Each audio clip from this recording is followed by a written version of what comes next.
Hello dear student, welcome to you नई शुरुआत channel. So guys, आज हम देखेंगे क्लास 10 का जियोग्राफी का अध्याय 4 देखते हैं। कृषि से संबंधित पढ़ते हैं, एग्रीकल्चर से संबंधित पढ़ते हैं। हम देखते हैं कि हमारे भारत में गाइस इसका बहुत बड़ा योगदान है। इससे बहुत सारे उद्योग धंधे, लोगों को रोजगार मिला हुआ है। लोग इसी के सहारे गाइस अपना जीवन यापन करते हैं।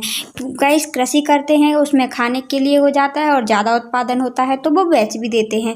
तो गाइस ये ग्रामीण लेवल पर ऐसा चलता रहता है और साथ में हम देखेंगे शहरी लेवल पर। और गाइस इससे बहुत सारे उद्योग धंधे भी, व्यापार भी लगे हुए हैं। लोगों का गाइस बहुत ज़्यादा रोजगार का साधन है कृषि, ठीक है ना। तो हम गाइस इसके बारे में अच्छी तरह से पढ़ते हैं, डिटेल से पढ़ेंगे। गाइस हमारा वीडियो लंबा ज़रूर होता है, लेकिन ध्यान रखना, यदि हमारा वीडियो आप एंड तक देखे लेते हैं तो आपको पूरा लेसन याद समझ में आ जाएगा और ऐसा समझ में आएगा कि आप कभी भूल नहीं पाएंगे। और साथ में गाइस आप भूलना ही पाएंगे की बात तो नहीं है, बट ये है कि यदि आप पढ़ लेते हैं तो आपको क्वेश्चन आंसर करने पे रटने की ज़रूरत नहीं रहेगी। आप समझकर ही सारे क्वेश्चन आंसरों को भी कर ले जाएंगे। सो गाइस देखिए, कृषि की दृष्टि से भारत एक महत्वपूर्ण देश है। इसकी 2/3 जनसंख्या कृषि कार्यों पर संलग्न है। हम देखते हैं हमारे भारत में 2/3 जनता किस पर संलग्न है गाइस? 2/3 जनता हमारी कृषि पर संलग्न है। प्राथमिक कृषि हमारी क्या है गाइस? कृषि हमारी प्राथमिक क्रिया में आती है। सबसे पहला कार्य हमारा कृषि ही होता है। अधिकांश खाद्यान्न का उत्पादन करती है। हमारे लिए गाइस कृषि अधिकांश खाद्यान्न का उत्पादन करती है और खाद्यान्नों के अतिरिक्त यह विभिन्न उद्योगों के लिए कच्चा माल भी प्रोवाइड करवाती है, पैदा करवाती है, ठीक है ना। जैसे उद्योगों के लिए, जैसे बिस्किट उद्योग ही देख लीजिएगा गाइस, तो बिस्किट कहाँ से बनता है? एक प्रकार से वो कृषि पर निर्भर है कि नहीं है। जैसे कि आप देख लीजिए, बिस्किट बनता है गेहूं से, ठीक है ना। कपड़े कहाँ से बनते हैं गाइस? तो कपड़े देखिए सूती के कपड़े होते हैं, कपास से बनते हैं। नहीं बनते हैं, तो उसकी भी गाइस कृषि पर निर्भर हुए ये उद्योग के नहीं हुए? तो आप बोलेंगे यस, ठीक है ना। इसके अतिरिक्त तो कुछ उत्पाद जैसे चाय, कॉफ़ी, मसाले इत्यादि का गाइस निर्यात के लिए भी कृषि की जाती है। जैसे चाय है, कॉफ़ी है इत्यादि का गाइस, हम जो भी गाइस ये सब चीज़ें लगाता है, जैसे चाय कॉफ़ी लगाता है तो चाय की कृषि की जाती है। तो गाइस वो पूरी चाय थोड़ी ना पी लेगा, तो वो निर्यात के लिए भी कार्य करता है ना। तो गाइस अब देखते हैं अपन कृषि के प्रकार, ठीक है। कृषि के प्रकार देखिए, कृषि विभिन्न प्रकार की होती है।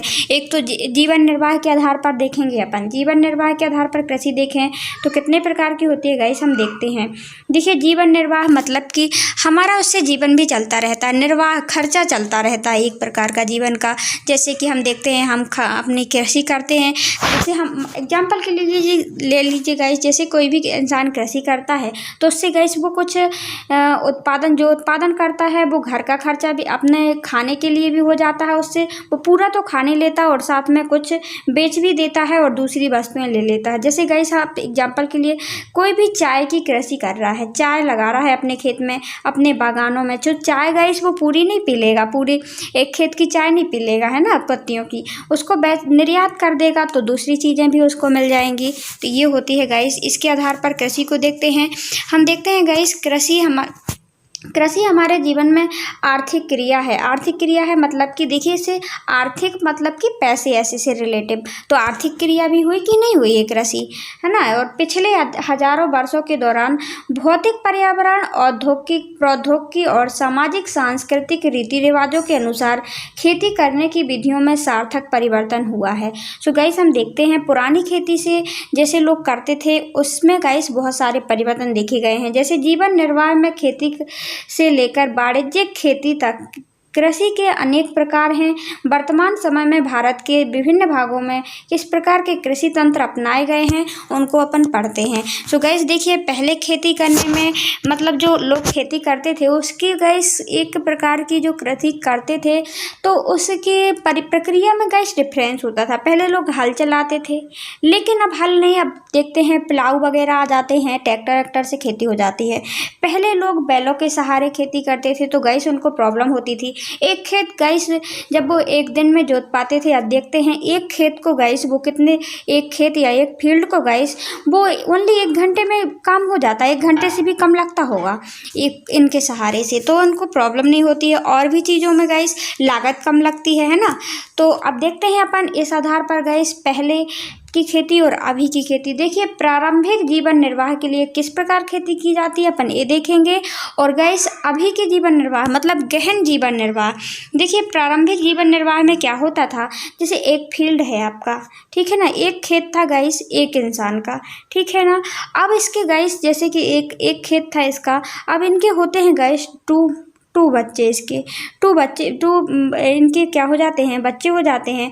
तो अब क्या करेगा गाइस, ये इनके पास एक खेत है तो ये इसको गाइस 2 भागों में बांट देगा इस खेत को, और एक एक खेत आधा आधा खेत इनको देगा। तो गाइस ये हुई प्रारंभिक जीवन निर्वाह में खेती, काफ़ी होती थी ये वाली, ठीक है ना। और जैसे ही गाइस इनमें बदलाव हुआ तो गाइस गहन जीवन निर्वाह आया, इसको हम कहेंगे गहन जीवन निर्वाह। मतलब देखिए अब खेती तो कम है और पॉपुलेशन ज़्यादा हो रही है, तो इसके लिए गाइस ये पैदावारी बढ़ाएंगे। फिर इनके भी बच्चे होते हैं 2-2 3-3, तो गाइस इनको भी ये लोग डिवाइस कर लेते हैं, बहुत सारे खेत बना लेते हैं। तो गाइस ज़मीन तो उतनी ही है और क्या बढ़ रहा है, हम देखते हैं कि वो बढ़ जाता है, क्या ज़मीन उतनी ही है और लोग बढ़ रहे हैं। लोगों को तो गाइस खाना तो उतना ही ये भी खाता है गाइस, उतना ही जब बड़ा होता है, और ये बच्चे भी बड़े होते हैं तो इनको भी उतना ही खाने को चाहिए है। तो खाना तो बराबर लग रहा है, खर्चा तो बराबर लग रहा है, लेकिन खेती नहीं बढ़ रही है। इसीलिए गाइस गहन जीवन निर्वाह देखेंगे तो उसमें गाइस उर्वरक वगैरह बढ़ा देते हैं और गाइस ज़्यादा खर्चा ना आए ऐसी कृषि करते हैं। इसीलिए गाइस जैसे कि अब यदि ये लोग 4 नौकर लगाते थे, चार श्रमिकों को लगाते थे, तो उनको चारों को क्या करना पड़ता था, पैसा देना पड़ता था। और जैसे ही हम देखते हैं कि आजकल क्या अब ज़्यादा लोग मशीनीकृत कृषि की जाती है, तो उसमें ज़्यादा खर्चा नहीं आता है ना। तो अब देखते हैं गाइस प्रारंभिक जीवन निर्वाह के लिए किस प्रकार खेती की जाती थी। इस प्रकार की कृषि भारत के कुछ भागों में अभी भी की जाती है। प्रारंभिक जीवन निर्वाह में कृषि छोटे टुकड़ों पर आदिम कृषि औजारों और लकड़ी के हल, दाव, खुदाई वाली छड़ी तथा परिवार तथा समुदाय के श्रम की मदद से की जाती थी। इस प्रकार की कृषि मानसून, मृदा उर्वरता और फसल के लिए अन्य पर्यावरणीय परिस्थितियों पर उपयुक्तता पर निर्भर होती थी। गाइस जो प्रारंभिक जीवन निर्वाह हमने देखा, इसमें देखिए ये लिखा है प्रारंभिक जीवन निर्वाह में जो कृषि की जाती थी उसमें क्या होता था, उसमें हमने देखा कि ये लोग क्या हल चलाते थे, हल वगैरह में कृषि की जाती थी, हल और लोगों का श्रम ज़्यादा लेते थे, खुदाई उदाई वगैरह करते थे, छड़ी अड़ी का प्रयोग करते थे गाइस। और इस प्रकार की खेती हम देखते हैं मानसून पर निर्भर होती थी। किस पर निर्भर होती थी गाइस, मानसून पर निर्भर होती थी। देखिए ये बादल बना हुआ है और ये कृषि किस पर निर्भर होती थी, जितना गाइस पानी बरसेगा तो उतना फिर लगा लेंगे, हो जाएगा, और वरना बैठे हैं। कभी कभी बारिश का देखते हैं टाइम पे बारिश होती ही नहीं है और हम अभी भी देखते हैं। तो गाइस ये कृषि किस प्रकार निर्भर थी, मानसून पर निर्भर थी, इसलिए इनको प्रॉब्लम होती थी, ठीक है ना। और लेकिन अब क्या होता है, अब तो मानसून पर निर्भर नहीं होती है गाइस। अब जैसे कि इन लोगों की खेती और प्राकृतिक उर्वरता पर, जितनी गाइस मिट्टी में उर्वरता है उसी पर निर्भर होती थी। और आजकल की कृषि में देखते हैं बहुत सारे खाद डाला जाता है, उर्वरता को बढ़ाया जाता है उर्वरक बढ़ाने के लिए, ठीक है ना। देखिए इस प्रकार की खेती की जाती थी उस टाइम। ये है मतलब इस प्रणाली से, देखिए इस प्रणाली को पढ़ते हैं, ये कौन सी प्रणाली है। देखिए रिंझा के यहाँ पे दिया हुआ है, रिंझा असम में डीफू की बाहरी क्षेत्र में अपने परिवार के साथ एक गांव में रहती थी। रिंझा एक लड़की है, एक असम के डीफू के बाहरी क्षेत्र में उनका परिवार रह रहा है एक गांव में। अपने परिवार के सदस्यों द्वारा एक भूमि के टुकड़े पर उगी वनस्पति को काटकर जलाकर साफ करते हैं। ये लोग क्या करते हैं, एक फील्ड पर गाइस से एक भूमि का टुकड़ा है, यहाँ पे क्या है बहुत सारे पेड़ वगैरह लगे हुए हैं, ठीक है ना, पेड़ वगैरह लगे हुए हैं। और गाइस हम देखते हैं यहाँ पे पेड़ वगैरह लगे हुए हैं, तो ये लोग आते हैं और जलाते हैं इन पेड़ों को और साफ करते हैं। और वहाँ पे क्या करते हैं गाइस, इन पेड़ों को साफ करते हैं और आनंद का अनुभव करते हैं। प्राय परिवार के सदस्यों के द्वारा बांस के नाले द्वारा झरने का पानी लगाकर अपने खेतों को सिंचित करती है। गाइस ये क्या करती है, देखिए बांस का नाला, मतलब देखिए आपने बांस का पेड़ देखा है, बांस देखे हैं, तो बांस में क्या होता है, बीच में होल होता है, क्या होता है, बीच में छेद टाइप का होता है, और छेद होता है गाइस, वहीं से ये लोग क्या करते हैं, पाइप तो उस टाइम होते नहीं थे, तो ये लोग क्या करते हैं वहीं से पानी नदी से उस पानी का बहाव बहाव इस प्रकार करते हैं कि बांस के द्वारा उस पानी घुस जाए और उस आकर के चला जाए। तो इस प्रकार का ये तकनीकी का प्रयोग करते हैं गाइस। तो इसमें हम देखते हैं कि इसमें कितना पानी आएगा, थोड़ा बहुत होल रहता है, ज़्यादा नहीं रहता है, तो उनको और गैस थोड़ा बहुत आएगा पानी, है ना। और कहीं से भी खिंचाव करना है तो यदि ऊपर है आपका खेत, ये तो यदि आपका नीचे है खेत तो आ जाएगा पानी, है ना। और यदि नहीं है तो फिर कैसे आएगा। वह अपने परिस्थान से लगाव करती है गैस। अब जो भी जहाँ रहता है तो उसको अपने परिस्थान से लगाव होगा कि नहीं होगा। जैसे हम अपने घर में कहीं घूमने जाते हैं, इसके बाद घर लगने लगता है कि हम अपने घर जाएं, लगता है कि नहीं लगता है, तो उसे भी लगाव था। लेकिन और तब तक संभव हो यहाँ रहना चाहती थी, वह चाहती थी कि वह इस स्थान पर रहे, परंतु वह छोटी सी बच्ची को अपने खेत की मिट्टी उर्वरता के बारे में कुछ पता नहीं था, जिसके कारण उसके परिवार वाले अगले वर्ष नए भूमि की टुकड़ी की तलाश कर रहे थे। सो गाइस, इन्होंने क्या किया, देखिए यहाँ पे इन्होंने इस प्रकार की खेती की। यहाँ पे कुछ नहीं था, देखिए यहाँ आग लगा दी, यहाँ साफ कर दिया और फिर यहाँ पे खेती कर ली, ठीक है ना, यहाँ खेती कर ली। और गाइस जैसे ही कुछ समय बाद उर्वरता उसकी ख़त्म हो जाती है उस भूमि की, क्योंकि अपन फसल उगा लेते हैं तो वहाँ की उर्वरता ख़त्म हो जाती थी। तो गाइस ये 1 साल बाद पुनः दूसरे क्षेत्र में चले जाते थे और वहाँ पे गाइस वहाँ के वन काटा, वहाँ के वन काट के बाद जलाया, साफ किया और वहाँ पे खेती की। फिर 1-2 साल बाद गाइस यहाँ पे भी क्या हो जाता था, पुनः यहाँ पे भी मतलब पेड़ पौधे उगाते थे तो उनकी उर्वरता पुनः इस मिट्टी की बढ़ जाती थी, फिर पुनः आते थे। तो इस प्रकार की खेती करते थे, मतलब एक जगह से दूसरे ये प्रणाली से खेती करते हैं गाइस। ये प्रणाली क्या है, क्या आप बता सकते हैं कि रिंझा का परिवार किस प्रकार की खेती कर रहा है। तो गाइस रिंझा का परिवार एक कर्तन दहन प्रणाली पर खेती कर रहा है। किस पर गाइस, कर्तन दहन प्रणाली पर खेती कर रहा है। देखिए यह कर्तन दहन प्रणाली कृषि है। किसान जमीन के टुकड़े को साफ करके उन पर अपने परिवार का भरण पोषण और अन्य अनाज को खाद्य फसलें उगाते हैं। जब मृदा की उर्वरता खत्म हो जाती है तो किसान भूमि के टुकड़े से स्थानांतरित हो जाते हैं, मतलब वहां से चले जाते हैं और कृषि के लिए भूमि का दूसरा टुकड़ा साफ करते हैं। कृषि के इस प्रकार के स्थानांतरण को प्राकृतिक प्रक्रियाओं द्वारा मिट्टी की उर्वरता शक्ति बढ़ा दी जाती है, जो कि किसान के उर्वरता तथा अन्य आधुनिक तकनीकी का प्रयोग करना नहीं जानते थे और नहीं करते थे। इसलिए इस प्रकार की कृषि को उत्पादकता कम होती है। देश के विभिन्न भागों में इस प्रकार की खेती के विभिन्न नामों से जाना जाता है। सो गाइस ये इस प्रकार की खेती होती थी प्रारंभिक तौर पर, ठीक है ना। वो लोग ना तो यूरिया डालते थे, ना कोई खाद डालते थे, ना तो कोई कीटनाशक डालते थे। वो पूर्ण रूप से प्रकृति पर निर्भर रहते थे, पानी पर। इसीलिए गाइस हम देखते हैं पहले टाइम पे ज़्यादा या सूखा पड़ता था, क्योंकि वो मानसून पर निर्भर रहते थे। उनके लिए गाइस मानसून पर निर्भर रहना पड़ता था। हम देखते हैं मानसून पर जो निर्भर रहेगा गाइस, तो फिर क्या होगा, जब मानसून पर निर्भर रहोगे आप तो हम देखेंगे कि जब पानी बरस गया तो ठीक है और टाइम पे बरस गया तो ठीक है और ना बरसा तो क्या, और आपकी फसल सूखेगी कि नहीं होगी, हानि होगी कि नहीं होगी। इसलिए गाइस उनको हानि होती थी। और आजकल की फसल गाइस जो भी कृषि करता है तो हम देखते हैं उनके पास हैंडपंप भी होता है, उनके पास सिंचाई के भरपूर साधन होते हैं। वो लोग ज़मीन पर उर्वरक भी डालते हैं, उर्वरता बढ़ाते हैं। क्योंकि गाइस आज के समय पर यदि खेती करके एक स्थान को छोड़ के दूसरे स्थान को जाएंगे तो फिर क्या करेंगे, इतनी खेती ही नहीं है लोगों के पास, इतनी ज़मीन ही नहीं है कि वो ऐसा कर पाएँ, है ना। पहले लेकिन बहुत सारी ज़मीन होती थी। हमने देखा कि जैसे आपका पूरी खेती है, इतना सारा फील्ड है, आपके बच्चे हुए तो फील्ड थोड़ी बढ़ रहा है, आपके बच्चे बढ़ रहे हैं तो फील्ड के तो 2-3 टुकड़े होंगे और क्या होगा। देखिए इनको खेती के नाम, इस खेती को किस नाम से जाना जाता था। उत्तर पूर्वी असम, मेघालय, मिजोरम में, नागालैंड में इसे झूम कृषि कहते थे। क्या कहते थे, झूम कृषि कहते थे। मणिपुर में पालमू कहते थे, पामलू कहते थे। छत्तीसगढ़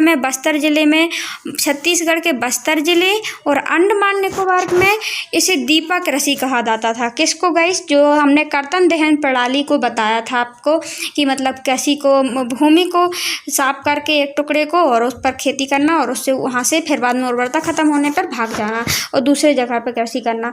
देखिए झूम कर्तन दहन प्रणाली कृषि मैक्सिको और मध्य अमेरिका में गाइस, दूसरे देश जैसे कि मध्य अमेरिका में इस प्रकार की खेती एक प्रकार से गाइस सभी देशों में उस टाइम पे प्रचलित थी, ठीक है ना। और गाइस देख मध्य अमेरिका में, मैक्सिको में किसको क्या कहा जाता था, मिल्पा कहते थे, वेनेजुएला में कोनकू, ब्राज़ील में रोका, मध्य अमेरिका में मौसले और इंडोनेशिया, लद्दाख, वियतनाम में रे कहा जाता था। भारत भी यह प्रारंभिक किस्म की खेती अनेक नामों से जानी जाती थी। इस खेती को भारत में भी अनेक नामों से जाना जाता था। भारत में यह प्रारंभिक किस्म की खेती अनेक नामों से जानी जाती थी, जैसे मध्य प्रदेश में क्या कहा जाता था, बैबर और दाहिया कहा जाता था। आंध्र प्रदेश में पोडू कहा जाता था तथा पेंडा कहा जाता था। ओडिशा में पामाडाबी कहा जाता था, कोमान और बरागो कहा जाता था, ठीक है ना। और पश्चिमी घाट में कुमारी कहते थे और दक्षिण पूर्वी राजस्थान में बाल्टरे कहते थे। हिमालय क्षेत्र में खिल कहा जाता था, हिमालयन क्षेत्र में, झारखंड में कुरुआ और उत्तर पूर्वी क्षेत्रों में झूम कहा जाता था। गाइस अब मैप में देखने की कोशिश करते हैं तो आपको ज़्यादा समझ में आएगा। देखिए भारत में अपन तो देख ही लें, कहीं देखें या नहीं। सो गाइस देखते हैं मैप में अपन। देखिए ये वाला इलाका उत्तर पूर्वी, देखिए ये है उत्तर, ये है इस साइड है दक्षिण गाइस, इस साइड दक्षिण का इलाका आता है और इस साइड गाइस पश्चिम का, ठीक है मैप में। तो गाइस हम देखते हैं उत्तर पूर्वी इलाके में इसको झूम कहते थे। क्या कहते थे गाइस? झूम कहा जाता था। और ये वाले इलाके में गाइस इसमें कौन अरुणाचल प्रदेश, असम और यहाँ पे नागालैंड है गाइस। इसके बाद हम देखते हैं मिजोरम है, तो इनको यहाँ पे क्या कहा जाता था? झूम कहते थे। इसके बाद गाइस देखते हैं हम छत्तीसगढ़ का एरिया, ये है गाइस छत्तीसगढ़ में हम देखते हैं और अंडमान निकोबार गाइस यहाँ पे पड़ता है। तो ये छत्तीसगढ़ और अंडमान निकोबार में से दीपा कहा जाता था। क्या कहा जाता था? दीपा। इसके बाद हम देखते हैं गाइस मध्य प्रदेश। देखिए ये है मध्य प्रदेश का नक्शा। ये मध्य प्रदेश में से बैबर दाहिया के नाम से जाना जाता था। देखिए बैबर दाहिया के नाम से जानते थे इस खेती को, ठीक है ना। इसी प्रकार गाइस ओडिशा में पामाडाबी और कोमार, ओडिशा देखिए ओडिशा का क्षेत्र ये आता है, ये है गाइस ओडिशा का क्षेत्र, इसको पामाडाबी और कोमान कहते थे, ठीक है ना। पश्चिमी घाट गाइस, इसके बाद हम देखते हैं ये वाला गाइस एरिया है, इसको हम पश्चिमी घाट कहते हैं। क्या कहते हैं? पश्चिमी घाट कहते हैं। तो गाइस इस वाले एरिया को इस वाली कृषि को गाइस कुमारी नाम से जाना जाता था। किस नाम से? कुमारी नाम से जाना जाता था।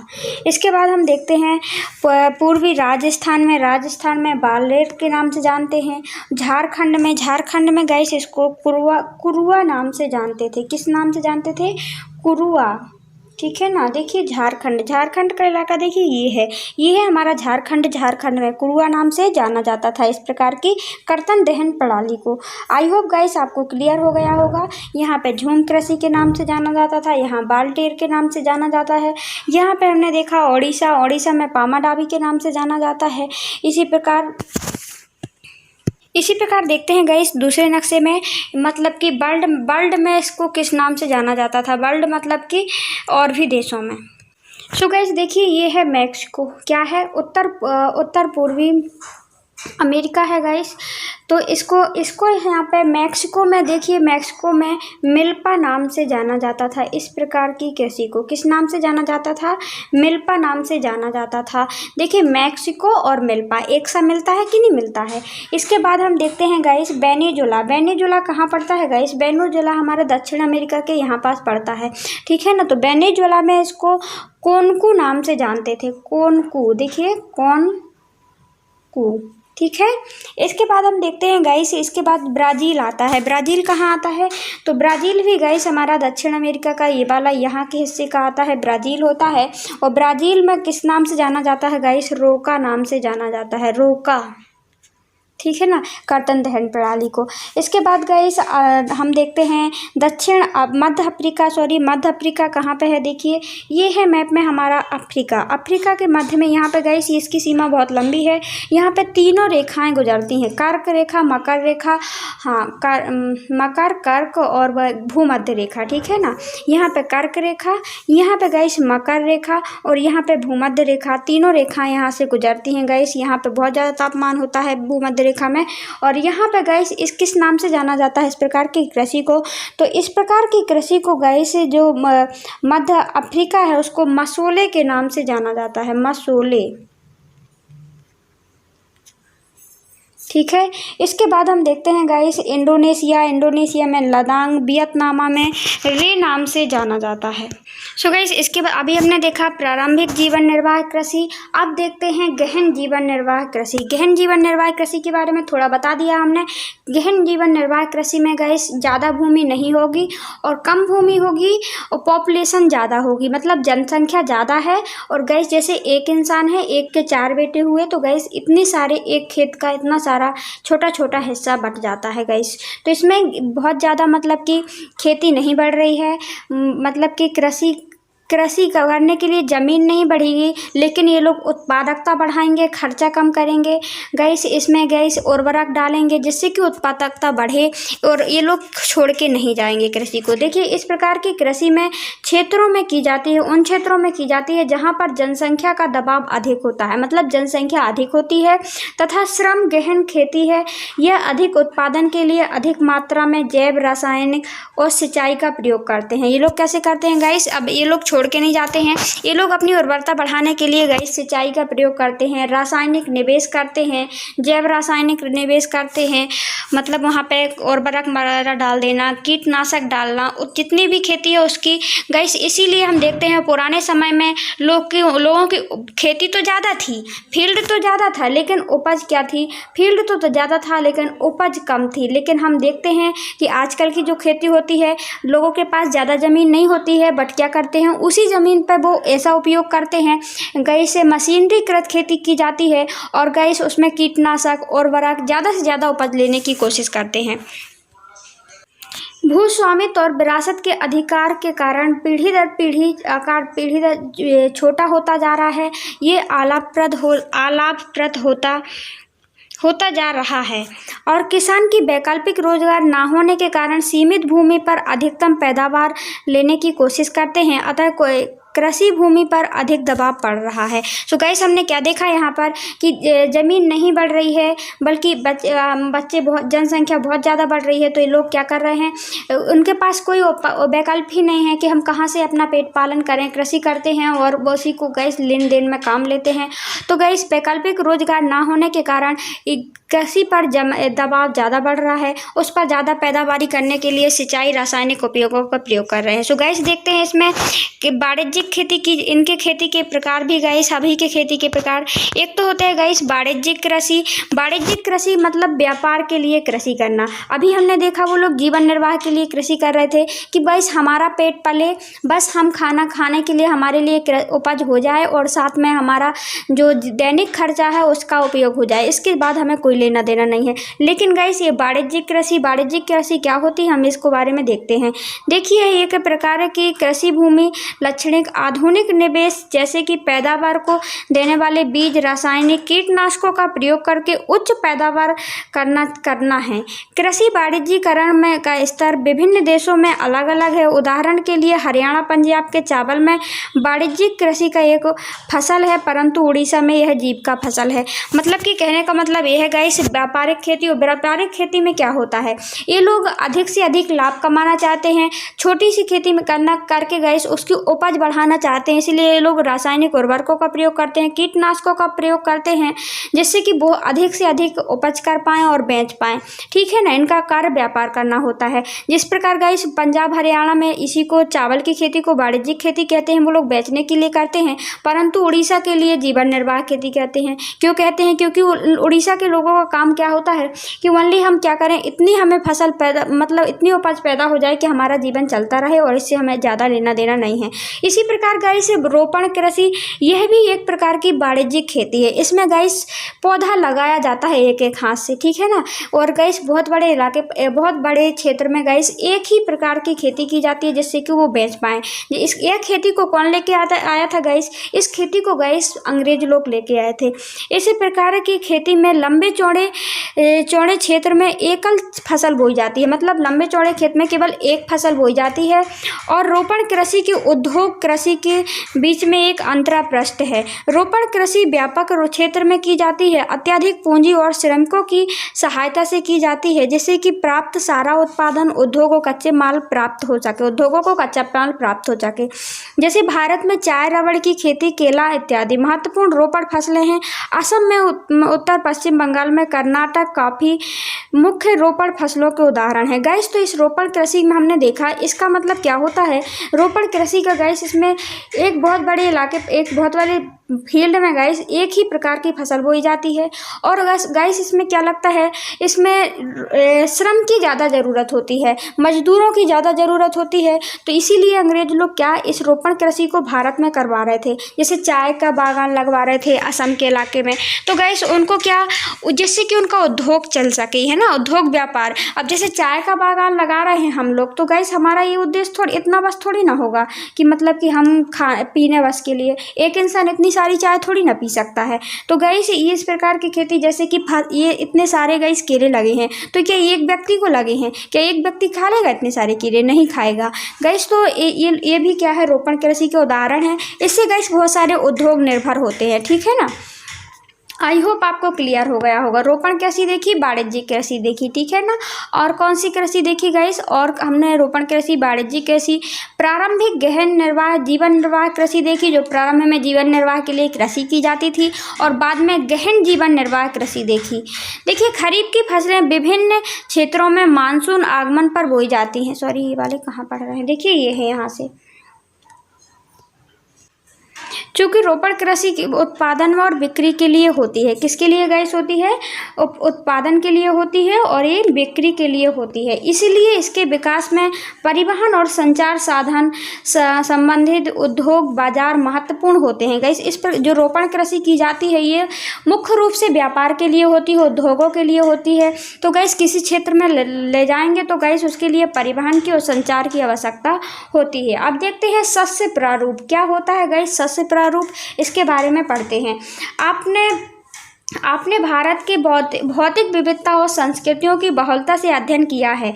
ये देश कृषि पद्धतियों के शस्य प्रारूपों को प्रतिबिंबित करता है। इसलिए देश में बोई जाने वाली फसलें अनेक प्रकार के खाद्यान्न, रेशे फसलें, सब्जियां, फल, मसाले इत्यादि शामिल हैं। भारत में 3 शस्य ऋतु हैं।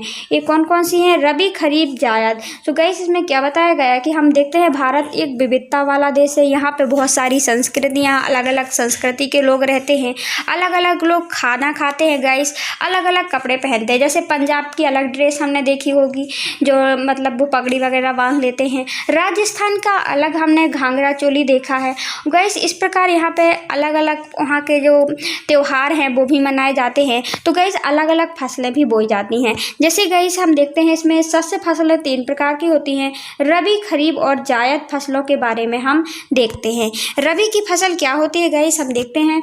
रबी फसलों शीत ऋतु के आगमन में अक्टूबर, नवंबर, दिसंबर में मध्य बोई जाती है। यह ग्रीष्म ऋतु अप्रैल और जून के मध्य में काट ली जाती है। देखिए यहाँ क्या लिखा हुआ है, रबी, ठीक है ना। रबी मतलब एक प्रकार से रबी का पर्यायवाची क्या होता है गाइस, सूर्य होता है। क्या होता है? सूर्य होता है। तो इसको गाइस हम देखते हैं, रबी की फसल में गाइस अक्टूबर नवंबर में क्या पड़ती है, बहुत ज़्यादा ठंडी पड़ती है कि नहीं करती है? आप इमेज कीजिए। और गाइस हम क्या बैठना चाहते हैं, सूर्य के पास बैठना चाहते हैं। इसी प्रकार फसलें भी गाइस, ये वाली रबी की फसलें कब बोई जाती हैं, इससे आप याद रख सकते हैं। रबी मतलब सूर्य, सूर्य की हमें चाह कब होती है? धूप की चाह के गर्मियों में होगी? नहीं होगी। इसीलिए यह फसल कब बोई जाती है, मतलब जब हमें सूर्य की चाह होती है। तो फसलों को भी होगी तो अक्टूबर दिसंबर में बोई जाती है। और जैसे ही ठंडी होती है, हमें सूर्य पसंद नहीं होता है, तो फसलों को भी हमारी पसंद नहीं होता है और ये काट ली जाती हैं। कब काट ली जाती हैं गाइस, कब सूर्य हमें पसंद नहीं होता है? तो गाइस वो नहीं होता है हमें, वो हमें अप्रैल जून में गाइस काट ली जाती हैं। ये हमें बिल्कुल भी अच्छा नहीं लगता है। फिर हमें सूर्य पसंद नहीं होता है, क्योंकि गर्मी पड़ती है, हमारे यहाँ पड़ती है कि नहीं पड़ती है। ये गाइस एक ट्रिक रूप में थी जिससे कि आपको याद हो जाए, ठीक है ना। तो रबी की फसल कब बोई जाती है? रबी मतलब सूर्य की फसल कब बोई जाएगी गाइस, जब अक्टूबर दिसंबर के मध्य में बोई जाती है, जब अपनी देवी जी का टाइम आता है ना, दुर्गे माता रखी जाती हैं, ठीक है ना। तो मध्य बोया जाता है और ग्रीष्म ऋतु अप्रैल जून के मध्य काट ली जाती है। इनकी फसलों को देखते हैं गाइस। इनमें हम देखते हैं गेहूँ, जौ, मटर, चना, सरसों इसकी रबी की फसल है। यद्यपि ये फसलें देश के विस्तृत भाग में बोई जाती है। उत्तर पश्चिम राज्य जैसे कि पंजाब, हरियाणा, हिमाचल प्रदेश, जम्मू कश्मीर, उत्तराखंड, उत्तर प्रदेश गेहूँ अन्य रबी फसलों के उत्पादन के लिए महत्वपूर्ण राज्य है। देखिए, अब शीत ऋतु और में शीतोष्ण पश्चिमी विक्षोभ से होने वाली वर्षा इन फसलों के लिए अधिक उत्पादन में सहायक होती है। गाइस, हम देखते हैं कि जून जुलाई में तो कहाँ से वर्षा होती है, हमारे जून जुलाई का जो क्षेत्र होता है गाइस, जून जुलाई का जो समय होता है उसमें वर्षा कहाँ से होती है, हमारे दक्षिण पश्चिम मानसून से होती है, ठीक है ना। लेकिन जब ये हवाएं गाइस ऊपर चली जाती हैं, इस साइड चली जाती हैं बसते हुए, तो गाइस इसको हम जब अक्टूबर नवंबर आता है वो गाइस दिसंबर के टाइम पर, तो गाइस मानसून वही हवाएं जो यहाँ गई हुई थी वही हवाएं पुनः क्या करती हैं, लौटना प्रारंभ करती है। देखिए, ये यहाँ गई हुई, यहाँ से यहाँ तक गई होती हैं, यहाँ से यहाँ तक जाती हैं। जब हम देखते हैं जब उस टाइम पे वर्षा होती है ना, तब कब, जब जून जुलाई में जब हम स्कूल लगता है अपना, और गाइस फिर यही हवाएं क्या होती हैं, वापस आती हैं, तो इसको पश्चिमी विक्षोभ कहते हैं। इससे उस ओर आती हैं तो बस बारिश करवाती हैं। ये बारिश गाइस इनके लिए बहुत ज़्यादा लाभकारी होती है, इन फसलों के लिए, मतलब रबी की फसल के लिए। सो गाइस, अब देखते हैं हम खरीफ की फसलें। खरीफ की फसलें देश के विभिन्न क्षेत्रों में मानसून के आगमन के मध्य बोई जाती हैं। अब मानसून का आगमन कब होता है गाइस, ये है जैसे इंडिया का मैप, ठीक है ना। इंडिया के मैप में हम देखते हैं मानसून का आगमन कहाँ से और कब होता है। तो मानसून का आगमन गाइस हम देखते हैं कि मानसून का आगमन हमें कब होता है, जून जुलाई में होता है।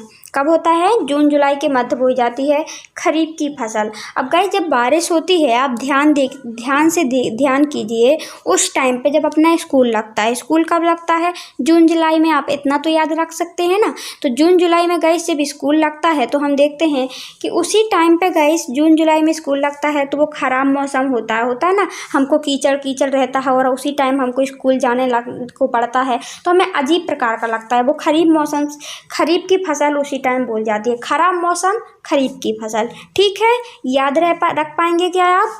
तो विभिन्न क्षेत्रों में मानसून का आगमन के साथ बोई जाती है और सितंबर अक्टूबर में ये काट ली जाती है। तो गाइस, जून जुलाई में बोई जाएगी तो 3-4 महीने में काट ली जाएगी कि नहीं काट ली जाएगी, हमेशा थोड़ी लगी रहती है। जैसे धान गेहूं की फसल है, आपने देखा होगा। तो देखिए, सितंबर अक्टूबर में काट ली जाती है। इस ऋतु के मध्य में बोई जाने वाली फसलों में कौन कौन फसल है गाइस, चावल, मक्का, ज्वार, तुअर, मूंग, उड़द, मूंगफली, सोयाबीन आदि ये फसलें हैं, खरीफ मौसम की फसलें हैं। मुख्य फसल कौन सी है गाइस, चावल, तो उसी टाइम पे बोया जाता है चावल। आई होप आपको क्लियर हो रहा होगा। देखिए, इसके बाद देखते हैं अपन ये कहाँ पे बोई जाती हैं, मुख्य रूप से असम, पश्चिम बंगाल तो मेन है गाइस इसका धान चावल बोने का, ठीक है ना। इसके बाद देखते हैं उड़ीसा, आंध्र प्रदेश, तेलंगाना, तमिलनाडु, केरल, महाराष्ट्र, विशेषकर कोंकणी क्षेत्रों में, उत्तर प्रदेश के बिहार में, मध्य में पिछले कुछ वर्षों से चावल पंजाब, हरियाणा में बोई जाने वाली महत्वपूर्ण फसल बन गई है। असम, पश्चिम बंगाल, उड़ीसा में धान की 3 फसलें बताई गई हैं, मुख्य 3 फसलें बोई जाती हैं, जो कौन सी हैं गाइस, असम, पश्चिम बंगाल और उड़ीसा। ये कौन सा इलाका है गाइस, उत्तर पूर्व का इलाका है। जो भारत का मैप हम देखेंगे तो ये कहाँ पड़ता है गाइस, ये पड़ता है, ये यहाँ पे पड़ता है गाइस, ईस्ट साइड। देखिए, ये वाले इलाके में, तो ये वाले इलाके में इस वाली फसल को क्या कहा जाता है, आस, अमन, बोरो। देखिए, अमन कोई, यदि अपन ट्रिक बनाए तो अमन कोई लड़का है, उसको आस लगी है कि हमारी फसल जब भी आएगी तो हम बोरी में भरेंगे। आ रहा है कुछ ट्रिक में समझ में, मतलब ये कहाँ पे बोई जाती है, और पश्चिम बंगाल, उड़ीसा और असम वाले क्षेत्र में, ठीक है ना। तो अमन, औस, बोरो, ये किसकी फसल है गाइस, ये किसकी वैरायटी है, ये हम धान की वैरायटी है, चावल की वैरायटी है। रबी खरीफ की फसल ऋतुओं के बीच गाइस ग्रीष्म ऋतु में बोई जाने वाली फसल जायद फसल कहा जाता है। गाइस, अब तीसरी फसल कौन सी है, शस्य फसलों में हमने 3 देखा था, रबी, खरीफ और जायद। रबी की देख ली, जो अक्टूबर नवंबर में बोई जाती है, और मार्च अप्रैल में काट ली जाती है। खरीफ की देख ली, जो कि जून जुलाई में बोई जाती है और सितंबर अक्टूबर में काट ली जाती है। अब गाइस, एक और आती है जायद की फसल।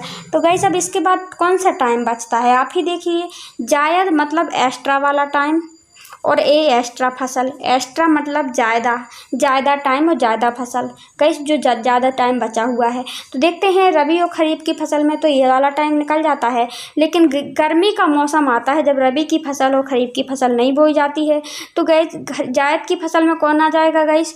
सब्जियां आ जाएंगी। कौन आ जाएगा? सब्जियां हम देखते हैं 12 माह के लिए ज़रूरी होती है हमारे लिए, उनको हम इकट्ठा उपज करके नहीं रख सकते हैं। तो देखिए रबी खरीफ की फसल ऋतुओं के बीच ग्रीष्म ऋतु का टाइम आता है, गर्मी का मौसम आता है, उसमें फसल जायद की फसल बोई जाती है, उसको जायद की फसल कहते हैं। जायद ऋतु में तरबूजे, खरबूजे, सब्जियां, चारे फसलों की खेती की जाती है। खरबूजे गाइस हमने देखा है, तरबूजे देखा है, ये सब फसलों की सब्जियों की फसल की जाती है। इन जायद की फसल को गाइस बहुत कम अपन ज़्यादातर रख नहीं पाएंगे, है ना। देखिए ये मुख्य गन्ने की फसल तैयार होने में लगभग 1 वर्ष लगता है। अब मुख्य फसलों के बारे में गाइस अपन बात करेंगे। देखिए मिट्टी, जलवायु, कृषि पद्धति के अंतर के कारण देश के विभिन्न क्षेत्रों में अनेक प्रकार के खाद्य अखाद्य फसलें उगाई जाती हैं। गाइस मिट्टी के अनुसार वहाँ की जलवायु कैसी है उसको देख करके वहाँ पे फसलें लगाई जाती हैं। लगाई जाएंगी कि नहीं, जैसे हमें पता चल जाता है कि इस क्षेत्र में बारिश बहुत कम होती है तो हम क्या करेंगे, वहाँ पे वो वाली फसल नहीं बोएंगे, है ना। और जैसे ही हम देखते हैं जहाँ पे बारिश कम है जैसे कि, तो वहाँ पे सोयाबीन वगैरह की फसल बो देंगे, है ना, जिसमें कम पानी लगे। तो इस प्रकार की फसलें बोई जाती है। जहाँ की मिट्टी जैसी है, कहीं पे गाइस चावल उगता है, कहीं की मिट्टी गाइस काली होती है, जैसे हम देखते हैं दक्कन का पठार, यहाँ पे गेहूँ कपास की अच्छी मात्रा होती है, कपास के लिए ज़्यादा लाभदायक होती है। तो गाइस अपन एक एक से अब फसलों के बारे में पढ़ेंगे, कौन सी फसल कहाँ पर बोनी चाहिए, उसके कितने पानी और कितने टेम्परेचर की ज़रूरत है। तो देखिए चावल, अधिकांश लोगों का खाद्यांश में चावल है। गाइस हमारे देश में क्या देखते हैं हम कि ज़्यादा से ज़्यादा लोग क्या खाते हैं, चावल खाते हैं, ठीक है। यह हमारे देश में चीन के बाद इसका दूसरा स्थान है। गाइस ये है चावल की फसल, यहाँ पे गाइस चीन के बाद हमारे भारत में दूसरा स्थान है, ठीक है ना। ज़्यादातर लोग खाते हैं, उपयोग होता है। और चावल में, गेहूं में गाइस पूरे विश्व में देखें तो हमारे भारत में दूसरा स्थान है। सबसे पहले ज़्यादा चावल का उत्पादन चीन में होता है, फिर हमारे यहाँ होता है, ठीक है ना। इनमें हम देखते हैं। सो गाइस चावल का दूसरा सबसे बड़ा उत्पादक देश है हमारा भारत, दूसरा उत्पादक देश है। यह खरीफ की फसल है। चावल कौन सी फसल है गाइस? खरीफ की फसल है। अब खरीफ बोला हमने तो खराब मौसम कब आता है? जून जुलाई में, जब हमको स्कूल जाना पड़ता है और कीचड़ कीचड़ होता है, ठीक है ना। तो बारिश भी ज़्यादा होती है इस टाइम पे, तो इसके लिए बारिश की ज़्यादा ज़रूरत होती है, इसीलिए इस खरीफ मौसम में बोई जाने वाली फसल है। जिसे उगाने के लिए गाइस टेम्परेचर 25 डिग्री सेल्सियस से ऊपर, अधिक आर्द्रता और 100 डिग्री सेंटीमीटर से अधिक वर्षा की आवश्यकता होती है।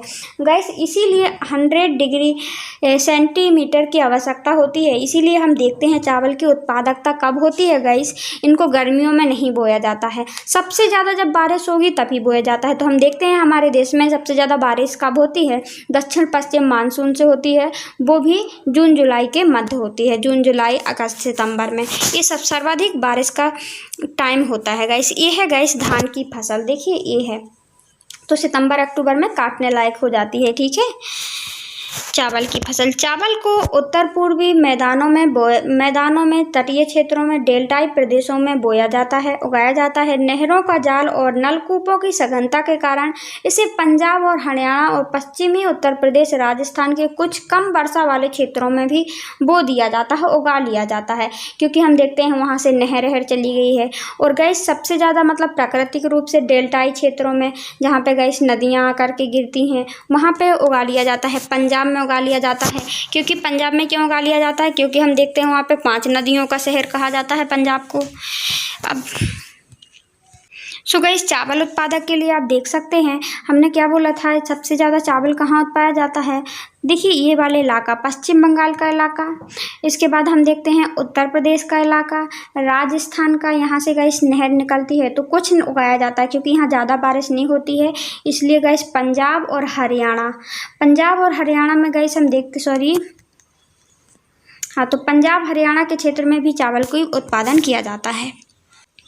देखिए चावल तो अब देखते हैं गाइस गेहूं में, इसके लिए गाइस 100% वर्षा की ज़रूरत थी और 25 से ज़्यादा तापमान की ज़रूरत थी, सेंटीग्रेड की आवश्यकता थी। ठीक है, अब देखते हैं गाइस गेहूं के बारे में। गेहूं कौन सी फसल है आगे ये आप जान लीजिए। तो गेहूं जो फसल है गाइस वह है भारत की दूसरी सबसे महत्वपूर्ण खाने वाली फसल है। ठीक है ना, जो देश के उत्तर पश्चिमी भागों में पैदा की जाती है। उत्तर पश्चिम मतलब कि हम देखते हैं जो इस साइड का इलाका है गाइस, जो पंजाब वगैरह का इलाका है, यहाँ पे गाइस ये वाली फसल बोई जाती है। यह गाइस कौन सी फसल है?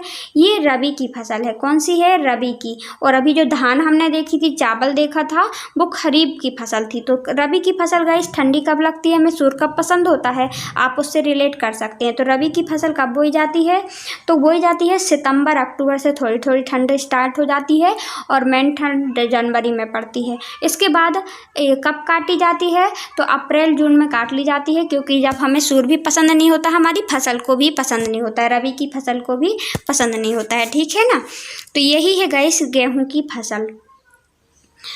इसके बाद देखते हैं रबी की फसल उगाने के लिए शीत ऋतु पकने के समय खिली खिली धूप की आवश्यकता होती है। तो खिली खिली धूप उसी टाइम होती है। और हम देखेंगे यदि रबी की फसल शीत ऋतु में नहीं बोई जाती है, शीत ऋतु तभी आती है गाइस, सर्दी का मौसम है ना।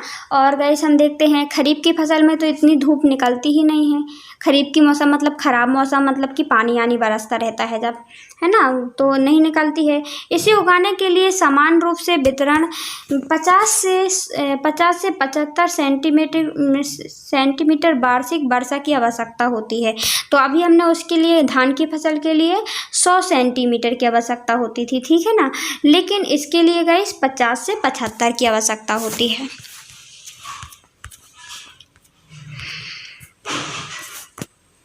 अब इसके हम क्षेत्र देख लेते हैं। इसके लिए गाइस 50 से जो 75 की आवश्यकता होती है ना। ठीक है, ध्यान रखना 50 से 75 सेंटीमीटर ग्रेड पानी की आवश्यकता होती है। और हम देखते हैं इसके क्षेत्र, उत्तर पश्चिम क्षेत्र में गंगा सतलज का मैदान, दक्कन की काली मिट्टी। इसके लिए गाइस गंगा सतलज का मैदान हम देखते हैं, ये गंगा सतलज का मैदान कहाँ पड़ता है, मतलब ऊपर पड़ता है, उत्तर पश्चिमी क्षेत्र में पड़ता है। ठीक है ना, और दक्कन की काली मिट्टी गाइस इसके लिए बहुत उपयोगी होती है। जो पंजाब, हरियाणा, उत्तर प्रदेश, मध्य प्रदेश, बिहार, राजस्थान के कुछ पैदा करने वाले राज्य हैं गाइस। ठीक है, अब तो हमने देखिए मैप में देखते हैं अपन, पंजाब हरियाणा में ज़्यादा बोई जाती है। देखिए यहाँ पे क्षेत्र, ये राजस्थान है, राजस्थान के बाद पंजाब, हरियाणा, उत्तर प्रदेश के क्षेत्र में पड़ता है। तो देखिए ये है उत्तर प्रदेश, है ना, तो यहाँ पे बोई जाती है गेहूं की फसल। इसके बाद कुछ इलाके में यहाँ भी बोई दी जाती है, उत्तर पश्चिम इलाके में जहाँ थोड़ी बहुत बारिश होती है। और गाइस हम देख रहे हैं राजस्थान में, मध्य प्रदेश में बोई जाने वाली, इस दक्कन के इलाके में बोई जाती है, दक्कन का इलाका जहाँ पर काली मिट्टी का क्षेत्र होता है। और 75 इतनी वर्षा की ज़रूरत होती है, 50 से 75 की। अब देखते हैं गाइस मोटे अनाज की फसलें। मोटे अनाज क्या होते हैं? मोटे अनाज गाइस मतलब कि जैसे ज्वार है, बाजरा है, रागी, ये क्या है? मोटे अनाज हैं। हाँ, तो भारत में उगाए जाने वाले मुख्य मोटे अनाज हैं। यद्यपि इन्हें मोटा अनाज कहा जाता है, परंतु इनके पोषक तत्व गाइस अत्यधिक मात्रा में होते हैं। जो बाजरा है, ज्वार है, इनमें रागी है, इनसे हमें पोषक तत्व बहुत अच्छे से मिल जाते हैं। उदाहरण रागी में प्रचुर मात्रा में लोहा, कैल्शियम और सूक्ष्म पोषक पदार्थ और भूसी मिलती है। ठीक है ना, रागी से हम देखते हैं लोहा भी मिल जाता है, कैल्शियम भी मिल जाता है, ये हमारे पोषक तत्व हैं कि नहीं है, और भूसी मिलती है। क्षेत्रफल और उत्पादन की दृष्टि से ज्वार देश की तीसरी महत्वपूर्ण खाद्यान्न फसल है। गाइस हमारे देश में जो खाने वाली फसल में सबसे ज़्यादा कौन सी बोई जाती है? वो है गाइस चावल, दूसरी है गाइस गेहूँ, और तीसरी है गाइस हम देख रहे हैं जो ज्वार है, बाजरा है, ये सब। ठीक है ना, ज्वार देश की तीसरी महत्वपूर्ण फसल है। यह फसल के लिए वर्षा पर निर्भर होती है, ये वर्षा पर निर्भर होती है, इसमें इसके लिए पानी की ज़्यादा ज़रूरत होती है। अधिकतर आर्द्र क्षेत्रों में उगाए जाने के कारण इनकी सिंचाई की आवश्यकता नहीं होती है, क्योंकि ये आर्द्र क्षेत्र में उगाई जाती है, जैसे महाराष्ट्र, कर्नाटक, आंध्र प्रदेश, मध्य प्रदेश। सो गैस ये है इंडिया का मैप। देखिए यहाँ पे ये है गैस महाराष्ट्र का क्षेत्र। कौन सा क्षेत्र है ये? महाराष्ट्र का क्षेत्र है। महाराष्ट्र के क्षेत्र के बाद हम देखते हैं, सॉरी महाराष्ट्र का नहीं है, ये कर्नाटक का क्षेत्र है। कर्नाटक के बाद महाराष्ट्र में बोई जाती है ज्वार की फसल और मध्य प्रदेश में बोई जाती है। और गैस हम देखते हैं इसके जस्ट बगल में ये कौन सा है? आंध्र प्रदेश का क्षेत्र है। तमिलनाडु के बाद आंध्र प्रदेश आता है, ये तमिलनाडु है। तो यहाँ पे गैस ये इस वाले यहाँ पे ज्वार की फसल बोई जाती है। इसकी आर्द्रता की ज़रूरत होती है और वर्षा की ज़रूरत होती है और ये भारत की तीसरी खाद्यान्न फसल में से एक है। अब देखते हैं गाइस हम बाजरा की फसल। यह एक बलुआ उथली काली मिट्टी में उगाया जाता है। कौन सी मिट्टी में उगाया जाता है? बलुआ और काली मिट्टी में उगाया जाता है। तो ये कहाँ पे होती है गाइस? ये राजस्थान में। बलुआ मिट्टी मतलब कि रेतीली मिट्टी राजस्थान में होती है। उत्तर प्रदेश, महाराष्ट्र और गुजरात में बोई जाती है। कहाँ पे बोया जाता है बाजरा गाइस? उत्तर प्रदेश, राजस्थान, उत्तर प्रदेश, महाराष्ट्र, गुजरात में। और हरियाणा के मुख्य उत्पादक राज्य हैं।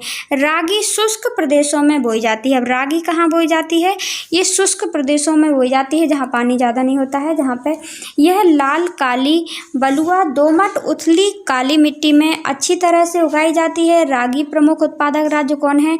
कर्नाटक, हिमाचल प्रदेश, उत्तराखंड, सिक्किम, झारखंड और अरुणाचल प्रदेश। सो देखिए जो बाजरा होता है वो कहाँ बोया जाता है? वो राजस्थान में बोया जाता है। और देखिए इसके जस्ट यहाँ पे उत्तर प्रदेश में बोया जाता है, महाराष्ट्र में बोया जाता है, गुजरात में और यहाँ पे हरियाणा में बोया जाता है। ये है गाइस, यहाँ पे गाइस काली दोमट उथली प्रकार की मिट्टी पाई जाती है क्योंकि। सो गाइस रागी काली दोमट लाल मिट्टी में उगाई जाती है। ये कहाँ कहाँ उगाई जाती है?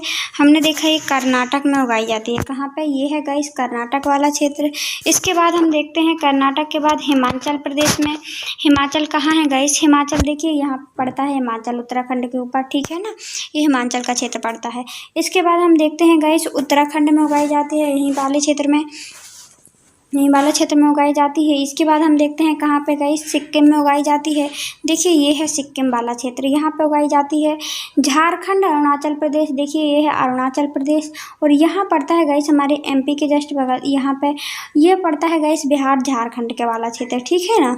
तो यहाँ पे उगाई जाती है रागी। रागी का गाइस हम इमेज दिखा देते हैं आपको। देखिए ये है रागी, इस प्रकार की होती है रागी। हमारे यहाँ पर नहीं बोई जाती इसलिए हम भी नहीं जानते थे। ये रागी लाल टाइप की है, तो लाल बलुआ पत्थर में बलुआ मिट्टी में उगाई जाती है। देखिए मक्का यह एक प्रकार की फसल है जो खाद्यान्न चारा के रूप में प्रयोग की जाती है। यह क्या है? खरीफ की फसल है। खरीफ की फसल है मतलब कि ये धान के साथ खराब मौसम में बोई जाती है, जून जुलाई में, ठीक है। और गाइस इसके लिए तापमान की कितनी आवश्यकता होती है? 21 से 27 डिग्री सेल्सियस। और धान के लिए जो खरीफ की फसल है गाइस उसके लिए 25 डिग्री ऊपर सेल्सियस चाहिए होता है, उतना ही देखिए इसके लिए तापमान की भी ज़्यादा ज़रूरत होती है। और इसमें कहाँ पे उगाई जाती है? पुरानी जलोढ़ मिट्टी अच्छी प्रकार से उगाई जाती है जहाँ पे पुरानी जलोढ़ मिट्टी क्या कहलाता है गाइस? जो मिट्टी नदियों के द्वारा बहा कर लाई जाती है, ठीक है ना, उसको हम जलोढ़ मिट्टी कहते हैं। और बिहार का क्षेत्र में गाइस यही है गाइस, यहाँ से बहुत सारी मतलब नदियाँ निकलती हैं जो कि मिट्टी बहा कर लाती हैं। तो बिहार के क्षेत्र में कुछ राज्यों में मक्का और रबी की ऋतु में भी उगाया जाता है, कहीं कहीं पे ये रबी की ऋतु में भी उगाया जाता है, ठीक है। आधुनिक प्रौद्योगिकी निवेश और उच्च पैदावार देने वाले बीजों, उर्वरक और सिंचाई के उपयोग से मक्का का उत्पादन बढ़ा है। यह कर्नाटक, मध्य प्रदेश, उत्तर प्रदेश, बिहार, आंध्र प्रदेश, तेलंगाना में मुख्य रूप से उत्पादक राज्य हैं मक्का के। देखिए जो मक्का है वो मतलब कि बेचने के हिसाब से गैस ज़्यादातर कहाँ पे उगाया जाता है? तो हम देखते हैं ये है कर्नाटक वाले क्षेत्र में, ये है मध्य प्रदेश वाले क्षेत्र में, यूपी वाले क्षेत्र में यहाँ पे पड़ता है गाइस। इसके बाद आंध्र प्रदेश के क्षेत्र में उगाया जाने वाला फसल है और तेलंगाना वाले क्षेत्र में उगाई जाने वाली प्रमुख फसल है गाइस मक्का। देखिए ये इमेज बनी हुई है, ये मक्का की इमेज है। मक्का मतलब कि आप देखते हैं ज़्यादातर खरीफ की फसल में बोई जाती है। मक्का मतलब भुट्टा, एक प्रकार से हम देहाती लैंग्वेज में उसको भुट्टा भी बोल दिया जाता है। सो गाइस देख सकते हैं इस इमेज में भुट्टा बना हुआ है, मक्का बना हुआ है। ये कहाँ पे? कर्नाटक, मध्य प्रदेश हमने देखा और यूपी, बिहार, आंध्र प्रदेश, तेलंगाना में ज़्यादातर उगाया जाता है बेचने के हिसाब से। अब पढ़ते हैं गाइस दालों के बारे में। दालें कहाँ उगाई जाती हैं और यह कौन सी फसल में उगाई जाती हैं? खरीफ की है, जायद की है कि रबी की फसल है? भारत में विश्व के दालों का सबसे बड़ा उत्पादक है। भारत में सबसे ज़्यादा दालें कहाँ उगाई जाती हैं, आपको पता है? यह भारत में उगाई जाती हैं, ठीक है। और तथा उत्पादक देश है। शाकाहारी खाने में दाल का अधिक प्रोटीनदायक है। तुअर, अरहर, उड़द, मूंग, मसूर, मटर, चना भारत की प्रमुख दलहनी फसलें हैं। तो गाइस हम देखते हैं जो शाकाहारी खाना खाते हैं, जो मांस मदिरा नहीं खाते हैं, उनको प्रोटीन कहाँ से मिलता है? तो गाइस हमें दाल से प्रोटीन मिल जाता है, ठीक है ना। तो गाइस हमें दाल से प्रोटीन उन सब के लिए बहुत ज़्यादा उपयोगी होती है।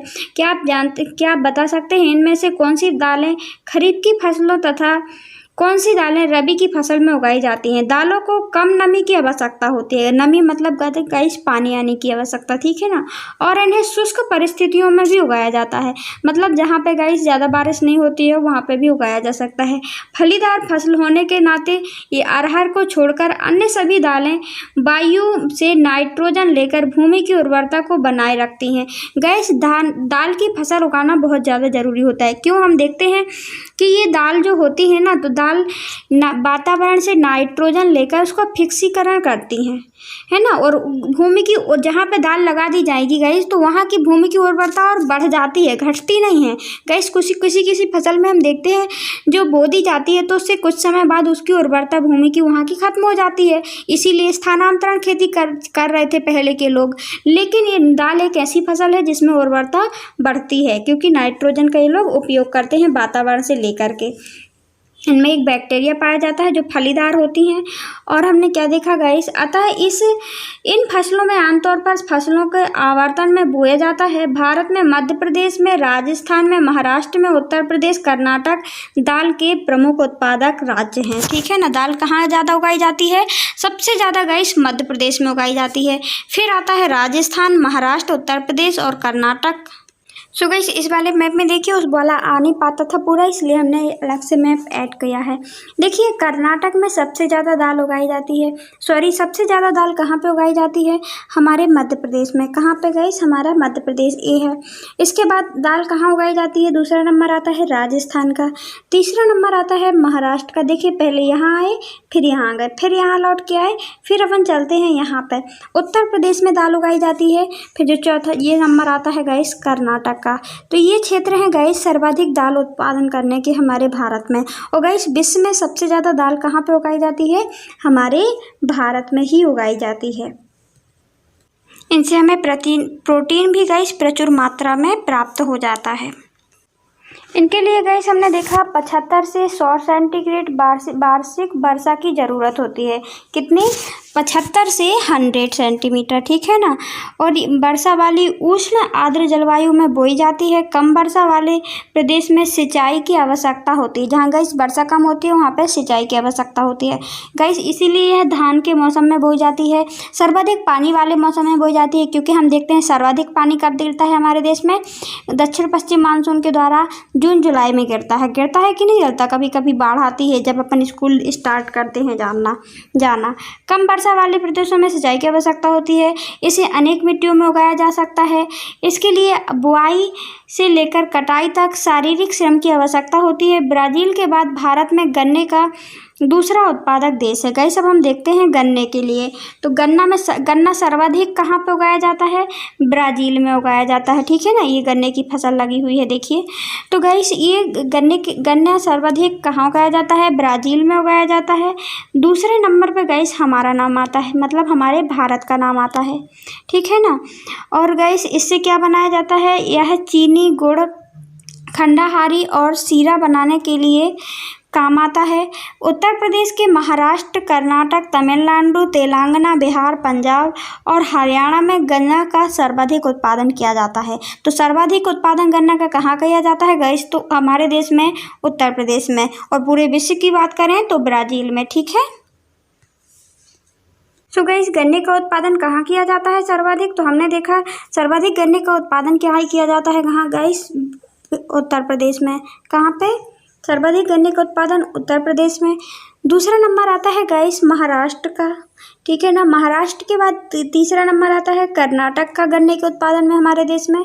फिर तेलंगाना आता है, फिर आंध्र प्रदेश आता है। आंध्र प्रदेश के बाद हम देखेंगे गाइस किसका नंबर आता है, बिहार। हाँ, तेलंगाना का, बिहार का आता है। बिहार देखिए कहाँ पे मैप में, यहाँ पे देख सकते हैं, यहाँ पड़ता है हमारा बिहार, ठीक है ना। और फिर आता है गाइस किसका नंबर, पंजाब का नंबर आता है। पंजाब में उगाया जाता है गन्ना। और इसके बाद गाइस हरियाणा में उगाया जाता है। आई होप आपको क्लियर हो रहा होगा। सर्वाधिक गन्ने की बात करें विश्व में तो वो ब्राजील में उगाया जाता है। अब देखते हैं गाइस तिलहन के बारे में। तिलहन क्या होता है, जिससे गाइस तेल निकाला जाता है जिन फसलों से। देखिए 2016 में देश के विश्व में चीन के बाद भारत का सबसे बड़ा तिलहन उत्पादक देश है गाइस। दूसरा किस किस में नंबर आता है, हमने अभी क्या क्या देखा गाइस। एक तो हमने देखा चावल में दूसरा नंबर आता है भारत का, गेहूं में आता है, और तिलहन में भी दूसरा नंबर आता है। तो देखिए तोरिया के उत्पादन में भारत का विश्व में कनाडा और चीन के बाद तीसरा सबसे स्थान है, ठीक है ना, तोरैया के उत्पादन में, ठीक है ना। और आगे देखते हैं गाइस, देश के कुल बोए गए क्षेत्र में 12% भाग पर कई तिलहन फसलें उगाई जाती हैं। जैसे कि गाइस मूंगफली क्या है, तिलहन उत्पादन फसल है गाइस। मूंगफली का तेल आता है, आपको पता होगा। सरसों का, नारियल का तेल, सोयाबीन, अरंडी, बिनौली, अलसी, सूरजमुखी भारत में उगाई जाने वाली तिलहन फसलें हैं। ये कौन सी फसलें हैं गाइस, तिलहन फसलें हैं। कौन कौन सी हमने देखा, मूंगफली, नारियल तेल, सोयाबीन, बिनौला, अरंडी, ये तिलहन फसलें हैं। खाद्य खाना बनाने के प्रयोग में होती हैं। खाद्य फसलें भी हैं क्योंकि खाना बनाने में काम आती हैं।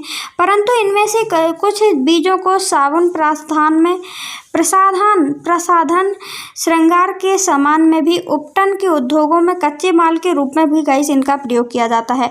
गाइस इनमें उद्योगों में प्रयोग किया जाता है कि नहीं किया जाता है, जैसे ऐसा तेल वैसा तेल उपटन के लिए गाइस, ठीक है। मूंगफली की गाइस मतलब कि सुंदर दिखने के लिए हम तेल को लगाने का उपयोग भी करते हैं। लगाते हैं कि नहीं लगाते हैं, हमारे बाल बढ़ें जिससे।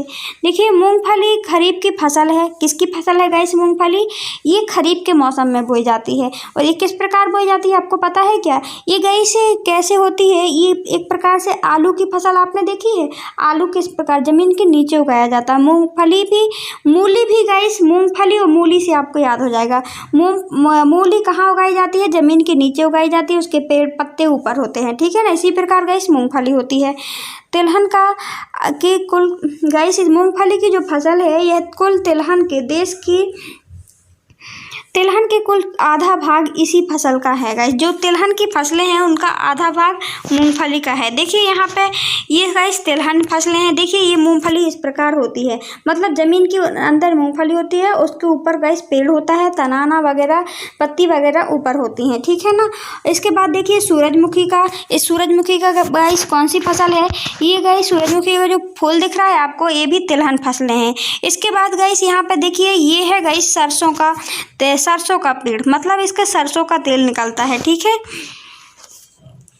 प्राप्त होता है। गुजरात मूंगफली का प्रमुख उत्पादक देश है। गुजरात में सबसे ज़्यादा मूंगफली का उत्पादन किया जाता है। इसके बाद राजस्थान, आंध्र प्रदेश में मूंगफली की अन्य फसलों का राज्य है। अलसी रबी की फसल है। अलसी कौन सी फसल है गाइस, रबी की। और मूंगफली कौन सी हमने देखा, खरीफ की, खराब मौसम में बोई जाती है, ठीक है ना। इसके बाद देखते हैं सरसों रबी की फसल है। सरसों भी गाइस गेहूं के साथ में बोई जाती है। गेहूं कौन सी फसल है, रबी की फसल है, आपको ध्यान रखने के लिए बता दिया। तिल उत्तर भारत के खरीफ की फसल है। तिल कौन सी भारत की गाइस किसकी फसल है, उत्तर भारत में ये खरीफ की फसल के रूप में बोया जाता है। दक्षिण भारत में इसे रबी की फसल के रूप में कहते हैं। तो हमारे मध्य प्रदेश में भी गाइस तिल कब बोई जाती है, तिल गेहूं के साथ में बोई जाती है, तो गाइस ये रबी की फसल है। और उत्तर भारत में उसे बरसात वाले मौसम में बोया जाता है। देखिए अरंडी खरीफ की, रबी की, दोनों की फसल है। अरंडी किस किस की फसल है गाइस, इसको खरीफ के मौसम में भी बोल दिया जाता है और रबी की फसल में भी बोया जाता है, ऋतुओं में बोया जाता है। सो गाइस हम देखेंगे अब चाय की खेती। चाय की खेती को गाइस हम रोपण कृषि भी का उदाहरण है। मतलब कि गाइस इस रोपण कृषि क्या कहते हैं इसके बारे में हमने अच्छी तरह से बता दिया है कि एक बहुत बड़े भूभाग पर, जैसे इतना बड़ा फील्ड है, यहाँ पे इकट्ठी चाय की खेती लगा देना और गाइस ये व्यापारिक उद्देश्य से की जाती है, ठीक है ना। तो यह एक महत्वपूर्ण पदार्थ, पेय पदार्थ है, यह फसल है। इसी शुरुआत किसने की थी गाइस? अंग्रेजों द्वारा भारत में लाई गई कृषि थी। यह अधिकतर चाय बागानों के मालिक भारतीय होते थे।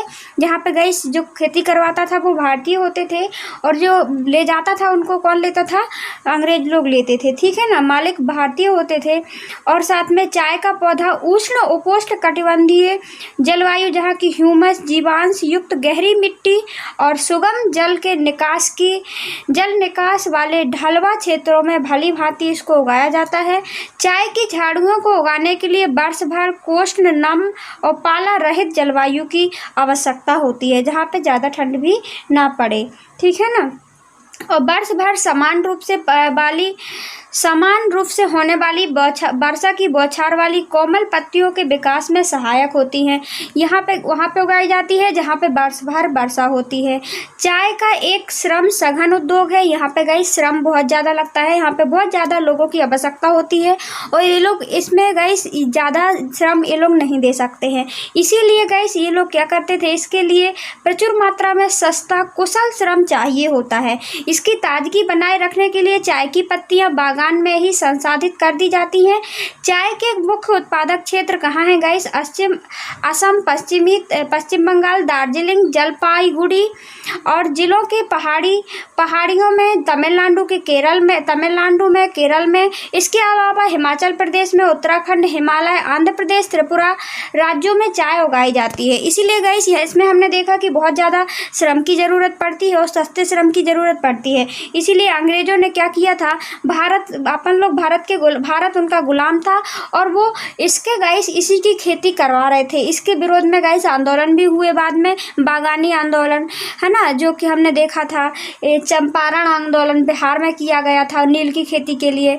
मतलब वो लोग मनमानी करते थे। वो गाइस यहाँ से चाय का उत्पादन करके वो लोग अपने वहाँ पे ले जाते थे और वहाँ पे बेचते थे। तो इनका काम गाइस उद्देश्य लाभ कमाना होता है। सो गाइस इस वाले इलाके में चाय की खेती की जाती थी। देखिए ये है अरुणाचल प्रदेश, ये है असम वाला इलाका और यहाँ पे मेघालय की दार्जिलिंग की पहाड़ियाँ पड़ती हैं, वहाँ पे उगाई जाती है चाय की खेती। उत्तर प्रदेश में भी देखा हमने, बिहार में देखा और कुछ क्षेत्र में गाइस हिमालय प्रदेशों में भी यहाँ पे चाय की खेती करवाते थे। यहाँ पे वर्षा भी अधिक होती है। मासिनराम, मेघालय के मासिनराम में गाइस बहुत ज़्यादा वर्षा होने वाला क्षेत्र है।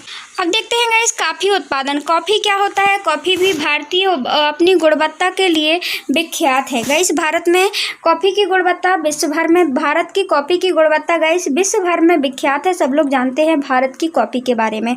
हमारे देश में सबसे अरेबिक किस्म की कॉफ़ी पैदा की जाती है जो आरंभ से यमन द्वारा लाई गई थी।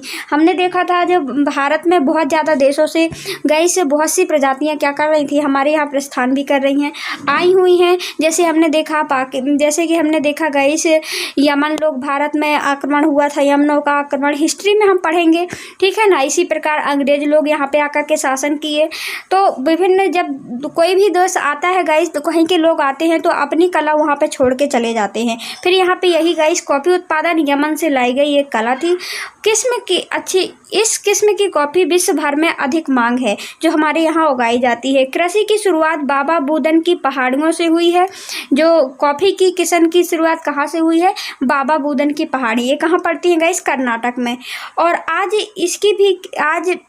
भी इसकी खेती नीलगिरी की पहाड़ियों में के आसपास कर्नाटक, केरल, तमिलनाडु में की जाती है।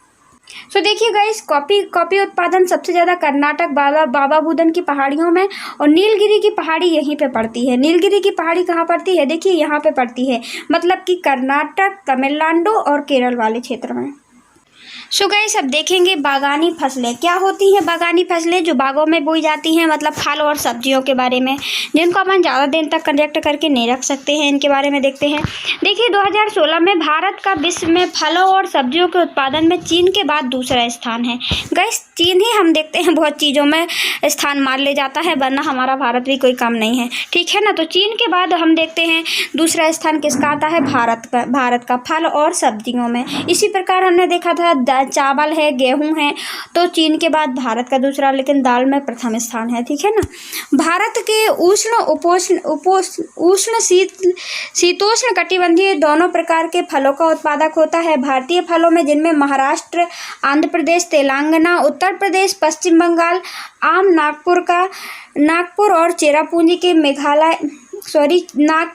चेरापूंजी के संतरे, केरल, मिजोरम, महाराष्ट्र और तमिलनाडु के केले प्रख्यात हैं। उत्तर प्रदेश और बिहार की लीची प्रख्यात है। मेघालय के अनानास प्रख्यात हैं। आंध्र प्रदेश, तेलंगाना, महाराष्ट्र में अंगूर ज़्यादातर उपजाऊ होते हैं फलों में, ठीक है ना, वहाँ पे उगाए जाते हैं। हिमाचल प्रदेश के, जम्मू कश्मीर के सेब होते हैं। नाशपाती, खुबानी, अखरोट विश्व भर में इसकी बहुत ज़्यादा मांग है। किसकी? सेब की, नाशपाती, खुबान और अखरोट की। ये कहाँ पे उगाए जाते हैं? जम्मू कश्मीर में। अखरोट गाइस बहुत बढ़िया फल होता है। इसके बाद देखते हैं भारत में मटर, फूल गोभी, प्याज, बंद गोभी, बैगन, आलू उत्पादन में प्रमुख स्थान है गाइस। अब देखेंगे हम अखाद्य फसलें। अभी हमने देखा था खाद्य फसलें जो खाने के लिए उपयोगी थी और उनसे गाइस जीवन ज़्यादा एक्स्ट्रा उत्पादन कर लेते थे, तो उससे अपना जीवन निर्वाह भी चलाते थे उनको बेच करके, ठीक है ना। अब देखेंगे गाइस अखाद्य फसलें। अखाद्य फसलें गाइस किसके लिए उपयोगी है? आप बोलेंगे कि जब उनको खाना ही नहीं है तो फसल क्यों लगा रहे हैं? तो गाइस ये कच्चा माल उद्योगों के लिए भी उपयोगी होता है। जैसे कि गाइस अखाद्य फसलों में क्या आ जाएगा? कपास आ जाएगा। कपास से क्या बनता है गाइस? कपास को खाया नहीं जाता है, बट इसके कपड़े बनते हैं कि नहीं बनते? जैसे सूती के कपड़े बन जाते हैं, कॉटन के कपड़े, तो ये कपास है। और गाइस अब तो गाइस आजकल के समय में इसकी भी खेती नहीं की जाती है, नायलॉन के कपड़े बना दी जाते हैं इनको मिला करके, ठीक है ना। तो गाइस ये थी अखाद्य फसलें। रबड़ क्या होती है गाइस? रबड़ भी एक प्रकार की क्या है? अखाद्य फसल है। रबड़ क्या है? अखाद्य फसल है। इससे गाइस रबड़ का कच्चा माल गाइस ये अधिकतर केरल, तमिलनाडु में पाई जाती है। सो गाइस देखते हैं अखाद्य फसलें आपने समझ ली होगी जो खाने के लिए उपयोगी नहीं होती है। उद्योग धंधे चलते हैं साथ में, ये उपयोगी तो होती हैं लेकिन खाने के लिए नहीं होती हैं, ठीक है ना। जैसे रबड़ भूमध्य रेखीय क्षेत्रों की फसल है, परंतु विशेष परिस्थितियों में उष्ण उपोष्ण क्षेत्रों में भी उगाई जाती है। सो गाइस रबड़ के लिए अत्यधिक जहाँ पे गर्मी पड़ती है, जहाँ पे सूर्य का ताप अधिक होता है, टेम्परेचर वाली फसल है, और इसके लिए अधिक टेम्परेचर के साथ साथ अधिक वर्षा की भी ज़रूरत होती है। जैसे कि इसको 200 सेंटीमीटर से अधिक वर्षा और 25 सेल्सियस से अधिक तापमान की नम आर्द्र जलवायु में आवश्यकता होती है। इस प्रकार की जाती है रबड़ की खेती। देखिए यहाँ पे कोई भी आकर के खरोंच मारेगा इस पेड़ में, जहाँ से भी मारना है तो गैस जहाँ से रबड़ निकालनी है, रबड़ के इस प्रकार के पेड़ होते हैं और उनसे गैस यहाँ पे ये रबड़ निकल रही है। गैस अधिक तापमान अधिक वर्षा, ठीक है, ध्यान रखना। अब देखते हैं रबड़ एक महत्वपूर्ण कच्चा माल है जो उद्योगों में प्रयुक्त किया जाता है। इसे मुख्यतः केरल, तमिलनाडु, कर्नाटक, अंडमान निकोबार, मेघालय की गारो पहाड़ियों में उगाया जाता है, ठीक है। तो ये वाला जो केरल तमिलनाडु का क्षेत्र है गाइस, वो कर्क रेखा इसके ऊपर होती है। जैसे हमने देखा मध्य प्रदेश से कर्क रेखा निकलती है, और गाइस यहाँ पे जैसे शुरू होगा तो वो मकर रेखा के बीच में का क्षेत्र होता है, ठीक है ना। तो गौर क्या देखा हमने गाइस। और रेशेदार फसलों के बारे में पढ़ते हैं। अखाद्य फसलों में गाइस एक वैरायटी है रेशेदार फसल, रेशेदार जिसमें रेशा होते हैं, और गाइस एक अखाद्य फसल है। जैसे कि कपास, जूट, सन। प्राकृतिक रेशम भारत में उगाई जाने वाली 4 प्रमुख रेशेदार फसल हैं। कौन कौन सी गाइस रेशेदार फसल? कपास, जूट, रेशम, ठीक है ना, और सन। ये गाइस हम देखते हैं कि इनमें से पहली 3 मिट्टी में उगाने वाली फसल हैं। कौन कौन सी? कपास, जूट, सन। ये कहाँ उगाई जाने वाली फसल है? मिट्टी में उगाई जाती हैं। लेकिन चौथी जो रेशम है, रेशम किस में उगाया जाता है गाइस? कोनकू में उगाया जाता है। और गाइस रेशम का कीड़ा कहाँ पलता है? कीड़ा मतलब होता है, एक कीड़ा होता है रेशम का, जो कि क्या उत्पादन करता है गाइस? रेशम बनाता है, ठीक है ना। जैसे कि आपने देखा होगा गाइस, मकड़ी को देखा है आपने देखा होगा कि मकड़ी लगी रहती है तो उसके मुंह से गाइस वो जाल टाइप का निकालती है कि नहीं निकालती है? एक जाल टाइप का निकालती है। इसी प्रकार गाइस ये होता है क्या, ये इसका कीड़ा होता है कोनकू, जो कि मलबरी पेड़ की हरी पत्तियों पर पलता है। वहां पे गाइस पत्तियां रख देता है, इस पेड़ की लोग रख देते हैं और उस पर रेशम का उत्पादन करता है कौन? कोनकू नामक कीड़ा होता है, ठीक है ना। उत्पादन के लिए कीड़ा का पालन, रेशम उत्पादन को सेरीकल्चर भी कहा जाता है, रेशम उत्पादन या सेरीकल्चर। सो गाइस रेशम का कीड़ा कुछ इस तरह होता है। देखिए ये रेशम का कीड़ा है, ये इस शहतूत की पत्तियों में गाइस इसको पाला जाता है, डाला जाता है इन पत्तियों को, तो उसको इनको खाता है गाइस, और खाने के साथ साथ ये इस प्रकार का ऑटोमेटिकली जाल टाइप का बना लेता है, ठीक है ना, अपने आप में अपनी बॉडी से। और फिर बाद में गाइस ये अपनी इस वाले बॉडी से गाइस निकल जाता है वो कीड़ा और ये वाला रेशम छोड़ देता है। अब देखते हैं गाइस अपन कपास का उत्पादन किस प्रकार किया जाता है। कपास का तो गाइस पेड़ होता है जो कि रुई कहते हैं, जो अपन को देहाती भाषा में। देखिए कपास के पौधे के मूल स्थान कहाँ पे पाया जाता है, हमको ये देखना है। ये सूती का कपड़ा का उद्देश्य, इसका मूल स्थान और उद्देश्य क्या होता है गाइस, कि सूती कपड़ा बनाया जाता है इससे, ठीक है ना। मुख्य कच्चा माल सूती उद्योगों के लिए प्राप्त करवाता है। भारत का विश्व में चीन के बाद दूसरा स्थान है कपास का। दक्कन के पठार तथा शुष्कतर भागों में काली मिट्टी में कपास के उत्पादन के लिए प्रयुक्त स्थान माना जाता है। गाइस आप एक ट्रिक हमें समझ में आ रही है, देखो कपास और काली मिट्टी, ठीक है ना। तो कपास कहाँ उगाया जाता है? काली मिट्टी। और काली मिट्टी कहाँ पे पाई जाती है ज़्यादातर? दक्कन के पठार में पाई जाती है, ठीक है ना। इस फसल को उगाने के लिए गाइस, इस फसल को उगाने के लिए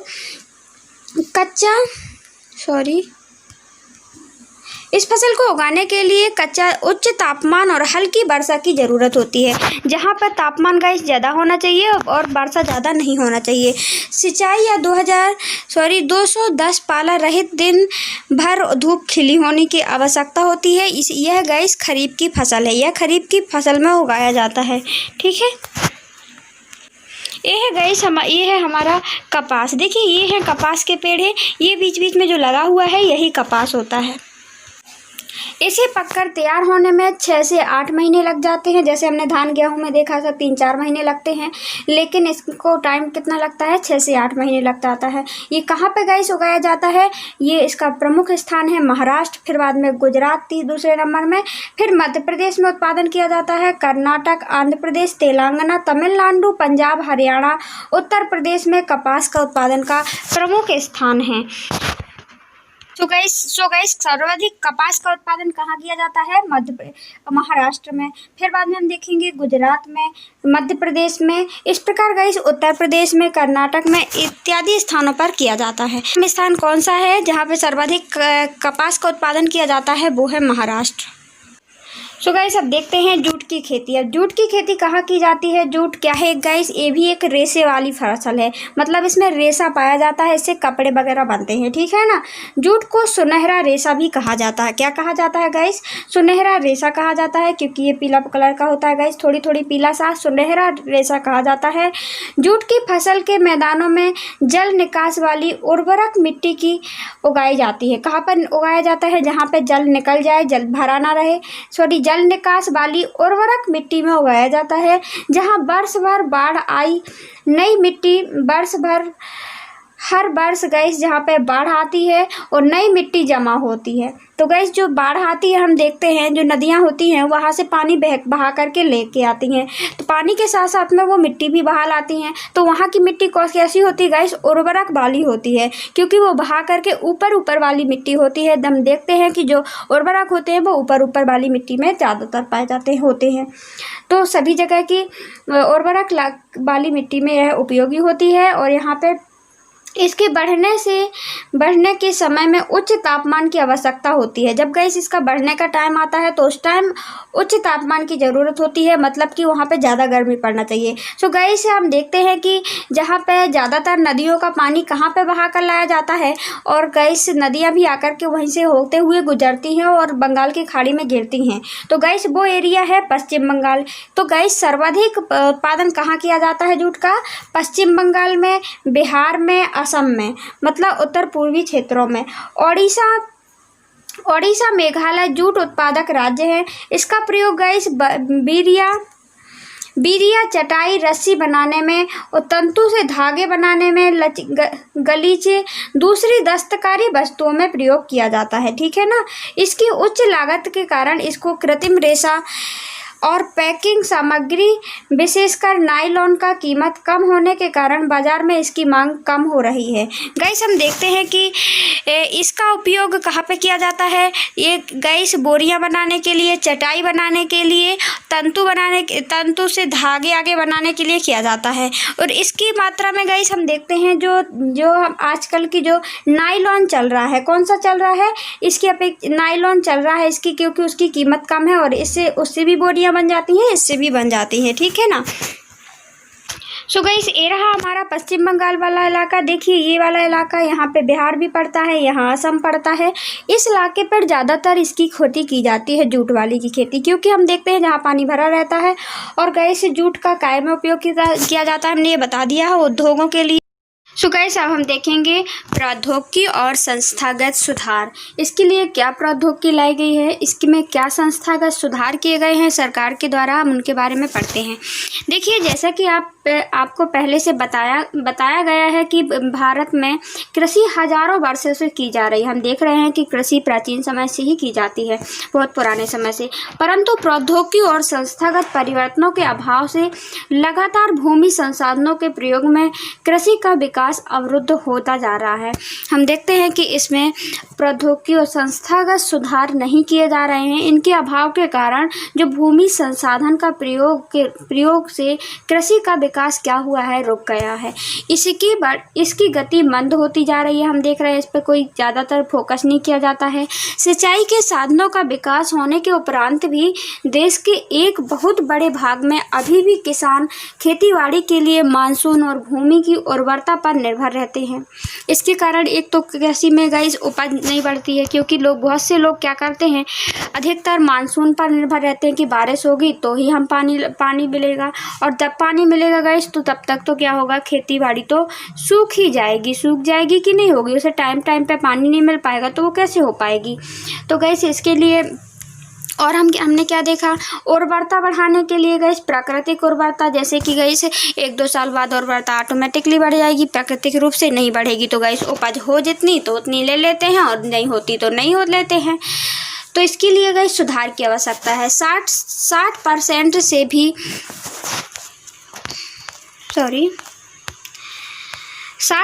से भी अधिक लोगों की आजीविका का प्रदान करने के लिए कृषि में कुछ गंभीर तकनीकी और संस्थागत सुधार लाने की आवश्यकता है। हम देखते हैं कि ये 60% हमारे देश में जो टोटल 100% लोगों में से 60% लोग खेती पर निर्भर हैं, कि नहीं है? 40% ही उद्योग धंधों पर निर्भर हैं। तो उद्योग धंधे भी किस पर निर्भर हैं? कृषि पर हैं, कहीं ना कहीं, है कि नहीं है? तो गैस बहुत से लोगों की आजीविका चल रही है इससे। तो इसके लिए हमें संस्थागत सुधार करने चाहिए। स्वतंत्रता के पश्चात देश में संस्थागत सुधार करने के लिए जोतों की चकबंदी की गई, सहकारिता तथा जमींदार आदि का अधिकार समाप्त करने की प्राथमिकता दी गई कि गैस जमींदार प्रथा नहीं होगी। जमींदार प्रथा मतलब कि गैस उसमें वैसे खेती दे दी जाती थी कि मतलब कि खेती को गैस वो रख देते थे, क्या पट्टे रख देते थे उसमें कि गैस यदि हम पैसे कुछ समय के लिए गैस हमारी खेती रख लीजिए और हमको पैसा दे दीजिए। और हो सकता था गैस यदि वो पैसे नहीं दे पाते थे तो उनकी खेती भी क्या कर ली जाती थी, हड़प ली जाती थी ज़मीन। तो ये थी गैस जमींदार प्रथा। तो गैस इसमें चकबंदी की गई कि मतलब नहीं, आप खेती को नहीं रख सकते, अपने खेत को गैस इस प्रकार कर्जे में नहीं रख सकते हैं, ठीक है ना। प्रथम पंचवर्षीय योजना में, मतलब प्रथम पंचवर्षीय योजना 1951 में आई थी, ठीक है।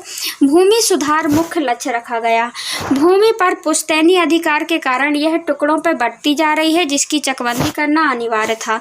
गाइस हम देखते हैं कि भूमि क्या हो रही है, जैसे कि जनसंख्या बढ़ती जा रही है, एक मतलब कि पुश्तैनी अधिकार हो जाता है कि हमारे 2 बच्चे हुए हैं तो हम उनको बांट देते हैं कि नहीं बांट देते हैं।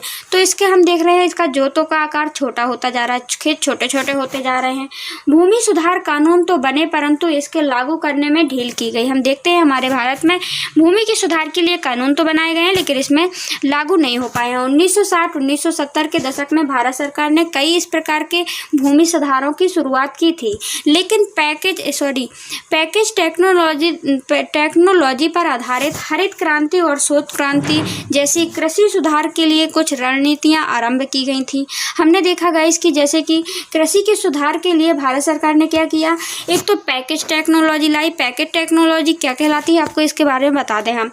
देखिए पैकेज टेक्नोलॉजी बहुत ही है जिसमें कुछ अन्न का उत्पादन ज़्यादा हो जाता है। जैसे किसी साल चावल का उत्पादन ज़्यादा हो गया तो उसको सरकार खरीद लेती है या फिर दूसरे देशों में बेच देती है, या फिर पैकेज टेक्नोलॉजी में उसको स्टोर करके रख लिया जाता है। जब कभी बाढ़ पड़ती है, सूखा पड़ता है तो उसमें उसको बांट दिया जाता है, ठीक है ना। तो ये प्रणाली आई। दूसरी प्रणाली क्या देखा हमने, एक देखा पैकेज प्रणाली, दूसरा देखा हरित क्रांति, तीसरा देखा गई श्वेत क्रांति आई।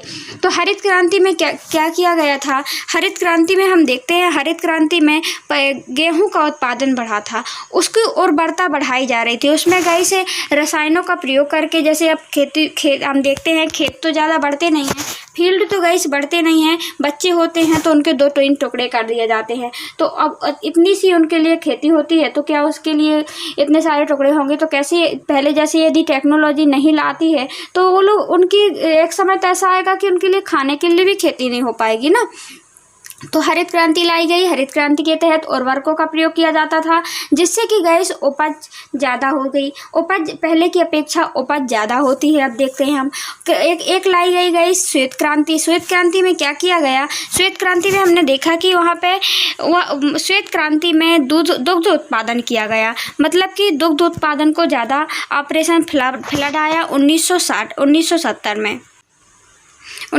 में आया, जिसने कि गैस दुग्ध उत्पादन को बढ़ावा दिया गया।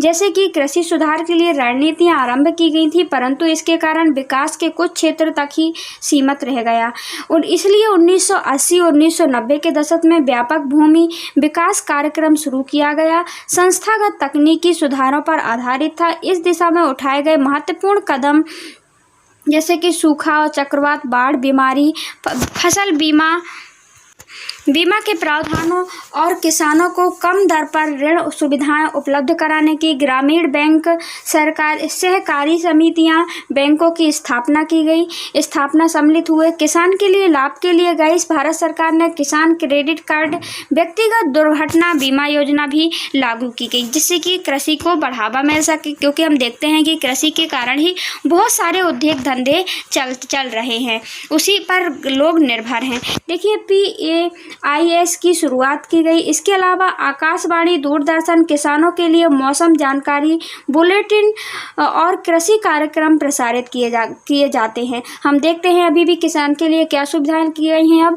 अब देखते हैं हम कि आकाशवाणी और दूरदर्शन के माध्यम से मौसम विज्ञान की जानकारी दे दी जाती है गाइस। यदि हमको पता चल जाता है गाइस, कृषकों को पता चल जाता है कि इस साल क्या बारिश ज़्यादा होने वाली नहीं है या ओला गिरने वाली है, तो गाइस वो इस प्रकार की फसल नहीं लगाएंगे, क्योंकि पहले क्या होता था, जब मौसम की विज्ञान की जानकारी नहीं होती थी लोगों को, तो लोग क्या कर लेते थे, फसल तो गाइस बहुत ज़्यादा लगा लेते थे। और फसल लगाने के कारण हम देखते हैं कि एकदम से पता चले उन्होंने अच्छी पानी वाली खेती बो दी, बहुत ज़्यादा जिसमें पानी लगता है। जैसे कि उन्होंने क्या बो दिया गाइस, चावल की खेती कर ली, मतलब धान की खेती कर ली। उसमें गाइस पानी की बहुत ज़्यादा ज़रूरत होती है, लेकिन पानी बरसा ही नहीं, तो उनकी फसल चौपट होगी कि नहीं होगी। और यदि हमको पता चल जाता है कि पानी ज़्यादा गिरने वाला नहीं है, तो वो लोग क्या करेंगे, यहाँ पे चावल की खेती ना लगा करके कहीं कम पानी वाली खेती, सोयाबीन की फसल बो देते हैं। तो क्या होगा, तो उनको लाभ होगा कि नहीं होगा, वो लोग परेशान नहीं होंगे इस बार। तो इसलिए गैस मौसम विज्ञान की स्थापना की गई, क्योंकि ज़्यादा सूखा और बाढ़ पड़ता है तो लोगों का मन ऑटोमेटिकली कृषि से हट जाता है। और हमने देखा क्या किया गया है इसमें, कृषि कार्यक्रम प्रसारित किए गए, किसानों को बिचौलियों और दलालों के शोषण से बचाने के लिए न्यूनतम सहायता मूल्य, कुछ महत्वपूर्ण फसलों के लाभदायक खरीदी मूल्यों की सरकार के द्वारा घोषणा की गई। कि गाइस हम देखते हैं कि बहुत से लोग क्या करते हैं, बिचौली लोग शोषण करते हैं किसानों का, उनसे कम दामों पर खरीद करके और गाइस महंगे दामों में खुद फ़ायदा लेते हैं। तो गाइस इसके लिए एक निश्चित मूल्य की घोषणा की गई कि हाँ इस साल का मूल्य इतना रहने वाला है। जैसे कि गाइस हम देखते हैं सोसाइटी में माल की तौलाई होती है कि नहीं होती है, और उसमें क्या किया जाता है, एक निश्चित मूल्य होता है कि आप इतने दाम पर, सरकार उस पर निर्धारित करती है मूल्य को, ठीक है ना, कि इस इतने रुपए किलो, इतने रुपए क्विंटल आपकी धान बिकेगी कि क्या बिकेगी, चावल बिकेगा, ठीक है ना। तो इसमें गाइस इस लोगों को ये भी हो गया, प्रॉब्लम नहीं होती है। अब गाइस ज़्यादा वो खेती कर लेते हैं गाइस, तो अपनों बेचने के लिए वो लोग उनको निश्चित दाम मिल जाता है, उनको प्रॉब्लम नहीं होती है कि हमने सालों भर खेती की, लास्ट में हमें कुछ नहीं मिला, हम अपनी आजीविका भी नहीं चला पाते हैं। इससे क्या होता है, वो अपनी खेती को अपने उत्पादकता को बेचते हैं और पैसे लेते हैं, फिर दूसरों का उत्पादकता खरीद लेते हैं, प्रोडक्ट वगैरह। और क्या किया गया इस प्राचीन काल में, आपने देखा होगा भूदान ग्राम आंदोलन। दान क्या होता है, महात्मा गांधी जी और विनोबा भावे, जिन्होंने उनके सत्याग्रह में सबसे निष्ठावान सत्याग्रही की तरह भाग लिया था। किसने, महात्मा गांधी के आंदोलन में विनोबा भावे, इन्होंने क्या किया था, सत्याग्रह आंदोलन पर भाग लिया, और जो अपना आध्यात्मिक उत्तराधिकारी घोषित किया गया था, उनकी गांधी जी के ग्राम स्वराज अवधारणा में गहरी आस्था थी। किसकी, विनोबा भावे की। गांधी जी की शहादत के बाद उनके संदेश को लोगों तक पहुंचाने के लिए विनोबा भावे ने लगभग पूरे देश की क्या की, पद यात्रा की। सोचिए पूरे देश में उन्होंने पैदल घूमा, ठीक है। जब वे आंध्र प्रदेश के एक गांव में पोचमपल्ली में बोल रहे थे, तो कुछ किसानों ने, कुछ भूमिहीन गरीब ग्रामीणों ने उनसे अपने आर्थिक भरण पोषण के लिए कुछ भूमि मांगी। किनसे गाइस, विनोबा भावे से। इनका आंदोलन मतलब ये घूम करके लोगों को संदेश पहुंचा रहे थे अच्छे से अच्छे गांधी जी के। तो गाइस कुछ भूमिहीन किसान थे जिनके पास एक भी भूमि नहीं होती है, और गाइस वो लोग अपना भरण पोषण भी नहीं कर पाते थे, अपने खाने के लिए भी मतलब उपज नहीं कर पाते थे, क्योंकि अब उनके पास भूमि नहीं है तो वो खेती कहाँ से करेंगे। तो विनोबा भावे ने उनसे तुरंत कोई वायदा तो नहीं किया, परंतु उनसे आश्वासन दिया कि यदि आप सहकारी खेती करें तो वे भारत सरकार से बात करके उनके लिए ज़मीन मुहैया करवा सकते हैं। सहकारी खेती मतलब कि इकट्ठा मिलकर के खेती की जाती है गाइस, और उसमें मतलब कि टुकड़े में यदि खेती करते हैं तो क्या होता है, इसमें गाइस ना तो ट्रैक्टर चल पाएगा, ना कुछ चल पाएगा, ना कि प्रौद्योगिकी का यूज कर पाएंगे ये लोग, तकनीकी का। तो गाइस इन्होंने किया कि हम भारत सरकार से आपको खेती अवश्य दिलवाएंगे, यह आश्वासन दिया। अचानक उनके भाषण से आकर के गाइस अचानक उन्होंने देखा कि श्री रामचंद्र रेड्डी उठकर खड़े हुए उनके भाषण में, और उन्होंने 80 भूमिहीन ग्रामीणों को 80 एकड़ भूमि बांटने की पेशकश की। सोचिए उन्होंने क्या किया, श्री रामचंद्र रेड्डी ने 80 भूमिहीन गांव के लोगों को 80 एकड़ भूमि को बांटने के लिए कह दिया कि हम अपनी भूमि देंगे। इसे भूदान के नाम से जाना गया कि हम भूमि का दान करेंगे। बाद में विनोबा भावे ने यात्राएं की और अपना यह विचार पूरे भारत में फैलाया। कुछ जमींदारों ने जो अनेक गांव के मालिक थे, भूमिहीनों को पूरा गांव देने की पेशकश भी की। इसे ग्राम दान कहा गया। भूदान किसे कहा गया, जो रामचंद्र रेड्डी ने 80 एकड़ 80 गांव वालों को भूमि दी, ठीक है ना, जिससे कि वो लोग अपना भरण पोषण भी कर सकते हैं गाइस। और जैसे हम देखते हैं हमारी बहुत सारी भूमि एक जन की पड़ी हुई है, ना तो उसकी वो देख रेख कर रहा है, ना कुछ कर रहा है, डली रहती है फालतू में बंजर की तरह। और गाइस जिसको भी भूमि यदि छोटी सी खराब भूमि भी मिल जाती है तो वो साफ करके उसको उर्वरक बढ़ा करके वो अपने पेट पाल सकता है। सोचिए तो इस प्रकार के। और गाइस गाँव, जहाँ पे गांव नहीं थे गाइस तो ग्राम दान भी चला। यहाँ पे ग्राम दान हमने पढ़ाया अभी, क्या देखा, ग्राम दान जैसे भूमिहीन को पूरा गांव देने की पेशकश की। जब जो जिसमें बिल्कुल भी भूमि नहीं है उसको पूरा गांव देने की कोशिश की। इसे ग्रामदान कहा गया। परंतु कुछ जमींदारों ने तो भूमि सीमा कानून को बचाने के लिए भूमि का एक हिस्सा दान दिया। विनोबा भावे द्वारा शुरू किए गए इस भूदान ग्रामदान आंदोलन को रक्तहीन क्रांति का नाम दिया गया। मतलब सोचिए गाइस कि बिना कुछ मतलब कि वहाँ पे क्रांति किए, बिना कुछ मतलब रक्त बहाए, और गाइस लोगों ने क्या किया, जमींदारों की भूमि बिना छुड़ाए, बिना मतलब छुड़ाया नहीं, उन्होंने खुद अपने मन से उनकी भावनाओं को गाइस क्या कर दिया, उन्होंने बदल दिया कि नहीं, हमारी भूमि इतनी सारी ढली रहती है, लोगों को काम आएगी, भरण पोषण होगा उनका भी। तो गाइस इस प्रकार की जो क्रांति की विनोबा भावे को, इस क्रांति को रक्तहीन क्रांति कहा गया कि मतलब बिना रक्त बहाए, बिना कुछ किए, और लोगों ने ऑटोमेटिकली अपने मन से ही भूमि को दान किया। सो गाइस हमने क्या देखा, सरकार ने क्या क्या योजनाएं बनाई हैं, मतलब कि भूमि के सुधार के लिए क्या क्या सुधार किए गए। तो गाइस हमने देखा कृषि सुधार के लिए एक तो गाइस हरित क्रांति लाई गई। हरित क्रांति में गाइस गेहूं का उत्पादन ज़्यादातर बढ़ा, उर्वरकता बढ़ाई गई उनकी, कीटनाशकों का प्रयोग किया गया, उर्वरकों का प्रयोग किया, जिससे कि हरित क्रांति में गाइस कृषि की उत्पादकता बढ़ाई गई। दूसरी क्रांति कौन सी लाई, दुग्ध क्रांति लाई, मतलब दुग्ध क्रांति लाई, जिसमें कि ऑपरेशन फ्लड का मतलब कि इसमें ऑपरेशन फ्लड चलाया गया, जिससे कि तहत गाइस दुग्ध के उत्पादन में काफ़ी मात्रा में वृद्धि हुई। ठीक है ना, जैसे अमूल दूध अभी भी होते हैं, इसी के तहत गाइस फिर बाद में इसी के मालिक ने ये किया था। ठीक है ना। और उसके बाद हम देखते हैं दुग्ध क्रांति के बाद और क्या दिया गया, पैकेज की स्थापना की गई कि मतलब कि यदि कभी किसी चीज़ का उत्पादन ज़्यादा हो जाता है तो उसको स्टोर करके रख लिया जाता है, और जब उसकी ज़रूरत होती है तो अपने देश में बांट दिया जाता है, और यदि गाइस नहीं होती है तो कभी कभी ज़्यादा हो जाता है तो दूसरे देश में निर्यात भी किया जाता है। इसके बाद क्या किया गया गाइस, जैसे कि जमींदारों को हाथ से हटाया गया, शोषण को बचाया किसानों का, और उसमें गाइस चकबंदी की गई, पट्टा बनाए गए, और क्या किया गया, ये बताया गया कि आप ज़मीन को गाइस कभी भी आप उस मतलब कर्ज में नहीं रख सकते हैं। मतलब आप जैसे लोग पट्टा रख लेते थे ना, और पैसे दे देते थे ज़रूरतों पर, और ज़रूरतों पर पैसे तो दे देते थे, लेकिन हम देखते थे यदि उनके चुकाने के पास पैसे नहीं होते थे तो उस ज़मीन को फिर वो कभी नहीं लौटाते थे किसानों को। तो गाइस इसको हटाया गया। और क्या किया गया गाइस, इसमें हमने देखा कि इसमें एक निश्चित मूल्य पर खरीदी करने की बात की गई, एक रेट निश्चित मूल्य निर्धारित किया गया कि इसके तहत गाइस इस साल सरकार खुद खरीदेगी और इतने मूल्य पर आपका अनाज बिकेगा। तो गाइस इससे भी बहुत ज़्यादा हेल्प मिली किसानों को।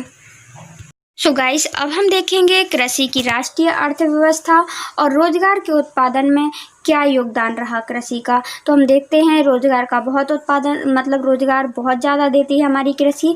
इसके बारे में अपन पढ़ते हैं। देखिए कृषि उत्पादन में अर्थव्यवस्था की रीढ़ की हड्डी कहा जाता है। जिस प्रकार हमारी बैक साइड की हड्डी नहीं होगी तो हमारी तंत्र कैसे चलेगी, इसी प्रकार गाइस कृषि भी क्या है, हमारी एक अर्थव्यवस्था मतलब कि धन दौलत जीवन निर्वाह की एक रीढ़ की हड्डी के समान है, जिससे सकल घरेलू उत्पाद और कृषि का योगदान का अनुपात लगातार 1951 से घटने के उपरांत भी 2010 और 2020 में देश की 52% जनसंख्या रोजगार की आजीविका का साधन क्या है गाइस, अभी भी हम देखते हैं कि रोजगार की आजीविका का साधन जिससे रोजगार मिलता है लोगों को वो 52% है।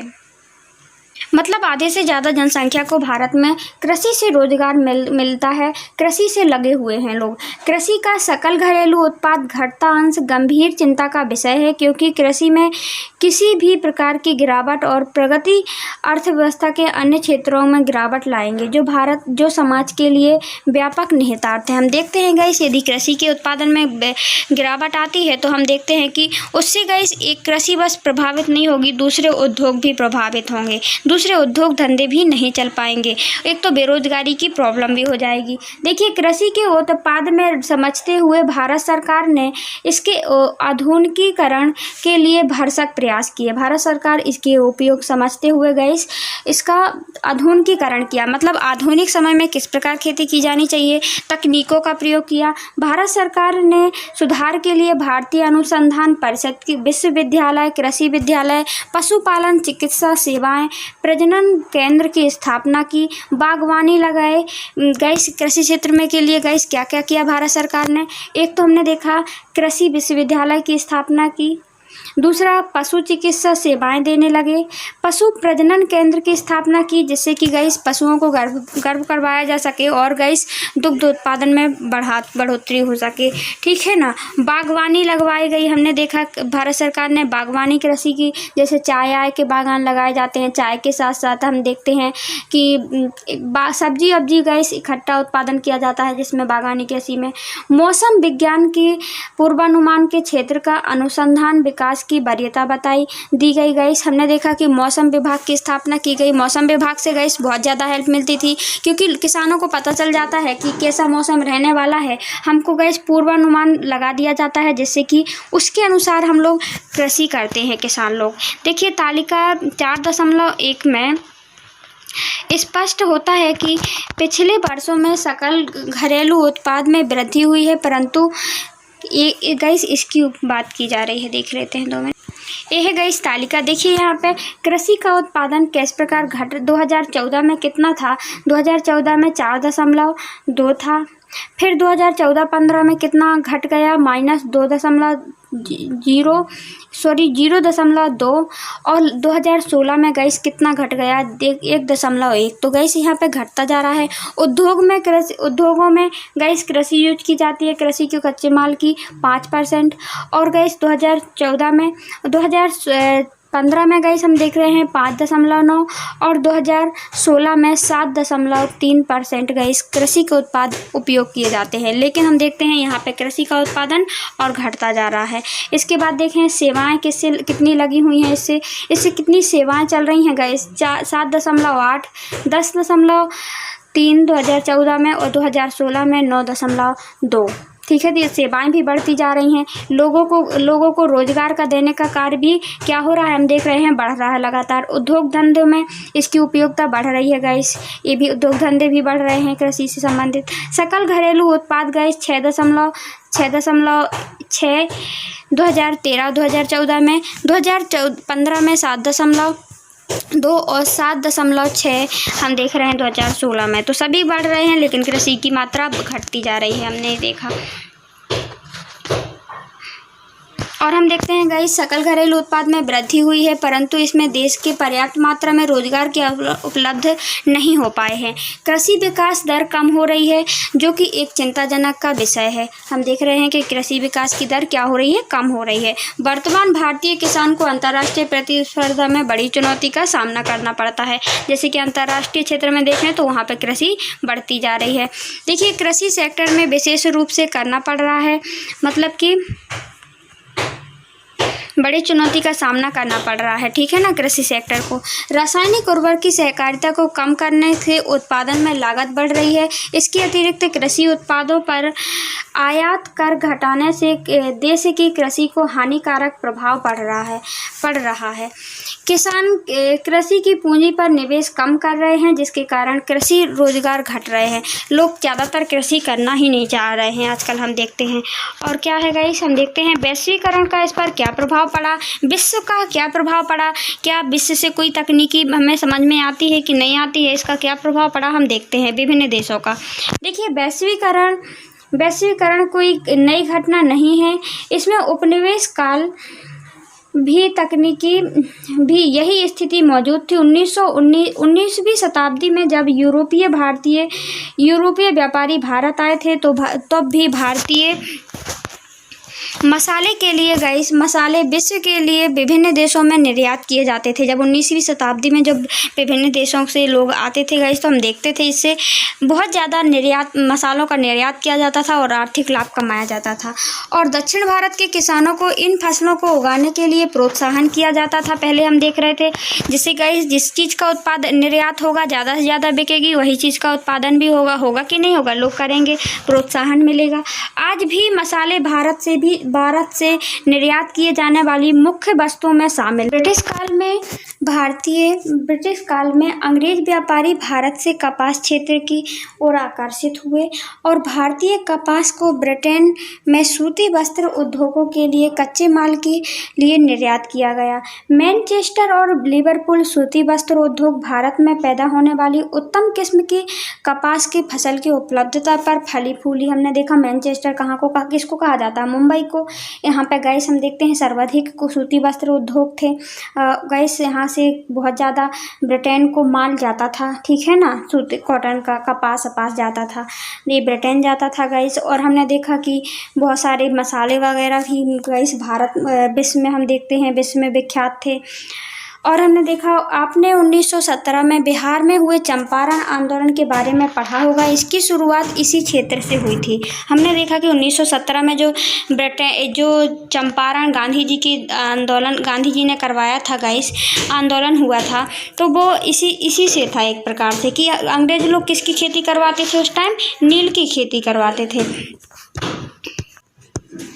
किसानों से नील की खेती करने के लिए दबाव डाला गया था। नील ब्रिटेन की सूती वस्त्र उद्योग के लिए कच्चा माल प्रोवाइड करवाता था। मतलब कि नील की खेती वो इसलिए करवाते थे क्योंकि वो ब्रिटेन ले जाते थे, वहाँ पे सूती उद्योगों के लिए कि नील का उपयोग होता था। देखिए कच्चा माल होता था। ये किसान के लिए इसलिए किसान भड़क गए थे। क्यों भड़के थे गाइस? इस कारण क्या था कि उपभोग के लिए अनाज उगाने से मना कर दिया गया था। उनको बोला गया था गाइस कि आप उपभोग के लिए भी अनाज नहीं उगा सकते हैं, आप ओनली नील की खेती करेंगे। और गाइस हम जब नील की खेती करेंगे तो आप ही सोचिए, जब हम नील की खेती करेंगे तो कैसे अपना कारोबार चलाएंगे? हमको खाने के लिए तो पहले चाहिए है ना, हमें खाने के लिए पहले चाहिए, बाद में गाइस हम नील की खेती करेंगे पहनने के लिए, है ना, तो बेचने के लिए। पहले तो हमारी आजीविका क्या है? खाना। तो गाइस उनसे इसलिए वो किसान भड़क गए थे और 1917 में हमने देखा था चंपारण विद्रोह किया गया था। 1990 के बाद वैश्वीकरण के तहत भारतीय किसानों की नई चुनौतियों का सामना करना पड़ा। चावल, कपास, रबड़, चाय, कॉफ़ी, जूट, मसालों का मुख्य उत्पादक होने के बावजूद भी भारतीय कृषि विश्व के विकसित देशों की स्पर्धा में असमर्थ है। हम भी देखते हैं कि इतना सबका उत्पादन किया जाता है हमारे देश में, इसके बाद जैसे कि चाय का, कॉफ़ी का, रबड़ का, इसके बाद भी गाइस विकसित देश जो हैं हम देखते हैं, जो अमेरिका है, चीन है, तो यहाँ से हमने देखा कि हमारा देश द्वितीय नंबर पे या तीसरे नंबर पे आता है कि नहीं आता है, उसकी स्पर्धा नहीं कर पा रहा है। क्योंकि उन देशों में कृषि पर अत्यधिक सहायता दी जाती है। हमने देखा कि वहाँ की सरकार क्या करती है, कृषि क्षेत्रों के लिए बहुत ज़्यादा सहायक चीज़ों का उपलब्ध करवाई जाती है, सहायता दी जाती है, ठीक है ना। आज भारतीय कृषि दोराहे पर है। हम देखते हैं भारत की कृषि दो राहों पर खड़ी हुई है। भारतीय कृषि को सक्षम और लाभदायक बनाना है तो सीमांत और छोटे किसानों की स्थिति को सुधारने पर जोर देना चाहिए। हमें यदि छोटे किसान जो कि अच्छी तरह से कृषि करते हैं और उनको उपज नहीं हो पाता है गाइस, तो बहुत से लोग कृषि से उनकी दिलचस्पी हटती जा रही है। हरित क्रांति ने लंबा चौड़ा फायदा तो किया, परंतु आज कई विवादों से घिरी हुई है। हम देखते हैं यह आरोप लगाया गया है इस पर कि हरित क्रांति के दौरान रसायनों का अधिक प्रयोग किया गया, जल भृतों और सूखने और जैव विविधता के विलुप्त होने के कारण भूमि का निम्नीकरण हुआ। आज जीन क्रांति संकेत शब्द जिनमें जीनिक इंजीनियरिंग शामिल है। सो गाइस हरित क्रांति का विरोध क्यों किया गया, हम आपको ये बताते हैं। देखिए हरित क्रांति में क्या हो रहा था, जैसे कि हरित क्रांति आई कृषि के लिए, दुग्ध क्रांति आई 1970 में और हरित क्रांति 1967 में आई थी। तो इनका गाइस अब क्यों नहीं उपयोग किया जा रहा, क्योंकि एक विवाद लगाया गया कि हरित क्रांति क्या कर रही है गाइस। हम देखते हैं कि इनमें रसायनों का अधिक प्रयोग किया जाता है, जिससे क्या हो जाता है, जब रसायन का अधिक प्रयोग करेंगे, केमिकल्स का उपयोग करेंगे गाइस, तो क्या होगा, हमारी जगह क्या होगी, हमारी जमीन खराब होती है। उससे जल भृत की सूखने और जैव विविधता का विलुप्त होने का कारण बन गई है वो। हरित क्रांति में हम देखते हैं रसायन का प्रयोग किया जाता है और रसायन से क्या होता है, धरती एक प्रकार की बंजर टाइप की हो जाती है, फिर वो कुछ समय बाद गाइस उपज नहीं होती है, भूमि का निम्नीकरण हुआ इससे होता है। सो गाइस ये प्रॉब्लम थी हरित क्रांति में। सो गाइस इससे क्या प्रॉब्लम थी, हमने देखा कि जो विकसित और विकासशील देशों का हमने देखा प्रभाव देखा, इसका क्या देखा कि इससे कीटनाशकों के प्रयोग से भारी उपयोग से संबंधित समस्याएं सामने आई उनको लिए। तो क्या वास्तव में कार्बनिक कृषि का आज अधिक प्रचलन है। हम देखते हैं गाइस कार्बनिक कृषि की जाती है, मतलब अपनी देसी खाद का उपयोग करके कृषि करना, ठीक है ना। एक कार्बनिक कृषि कहलाती है, मतलब खेत में जैसे कि कूड़ा कचरा, मतलब पत्तियों के कारण जो ज़मीन पे गिर जाती हैं गाइस, पौधे वौधे लगाते हैं तो उनसे खाद बन जाती है। बहुत ही कार्बनिक कृषि का अधिक प्रचलन है, क्योंकि यह उर्वरक कीटनाशकों जैसे कारखानों से निर्मित रसायनों के बिना बनाई जाती है। इनमें गाइस रसायन नहीं डाला जाता है, इसलिए पर्यावरण का इसका प्रभाव नकारात्मक नहीं पड़ता है। कुछ अर्थशास्त्रियों का यह भी मानना है कि बढ़ती जनसंख्या के कारण घटते आकार के जोतों को यदि खाद्यांश खेतों की ही होती रही तो भारतीय किसान का भविष्य अंधकारमय हो जाएगा। तो कुछ अर्थशास्त्री क्या मान रहे हैं गाइस कि यदि यही चलता रहा कि कृषि का, हम देखते हैं जो एक खेत था उसका चार भागों में बांटा जा रहा है तो जोत कितने छोटे छोटे होते जा रहे हैं कि नहीं होते हैं, जोतों का आकार घटता जा रहा है। और हम देखते हैं कि खाद्यान्न की खेती होती रही, यदि यही खाने वाली के लिए बस खेती होती रही तो हम देखेंगे कि इसमें किसान का भविष्य क्या हो जाएगा, अंधकारमय हो जाएगा। वो उतना भी नहीं कर पाएंगे, क्योंकि हम देखते हैं भारत में लगभग 83.3 करोड़ लोग 25 करोड़ हेक्टेयर भूमि पर निर्भर हैं। सोचिए कितने सारे लोग और इतनी सी भूमि 25 करोड़ हेक्टेयर भूमि पर निर्भर हैं। इस प्रकार यदि देखा जाए तो एक व्यक्ति के हिस्से में औसतन आधा हेक्टेयर ही भूमि आती है। आप ही सोचिए, आधा हेक्टेयर ही भूमि आती है एक जन की, यदि सबको बांट दिया जाए, बराबर किया जाए तो गाइस इस इतनी सी भूमि में क्या होगा। फिर आप सोचिए यदि आप ऐसे ही कृषि करते रहे तो इस प्रकार के हिस्से में आधा हेक्टेयर भी कम भूमि आती है। भारतीय किसानों को शस्यावर्धन करना चाहिए और खाद्यान्न के स्थान पर कीमती फसल को उगाना बहुत ही जरूरी है, तभी तो गाइस हम अपना रोजगार, अपनी जीविका को सही ढंग से चला पाएंगे।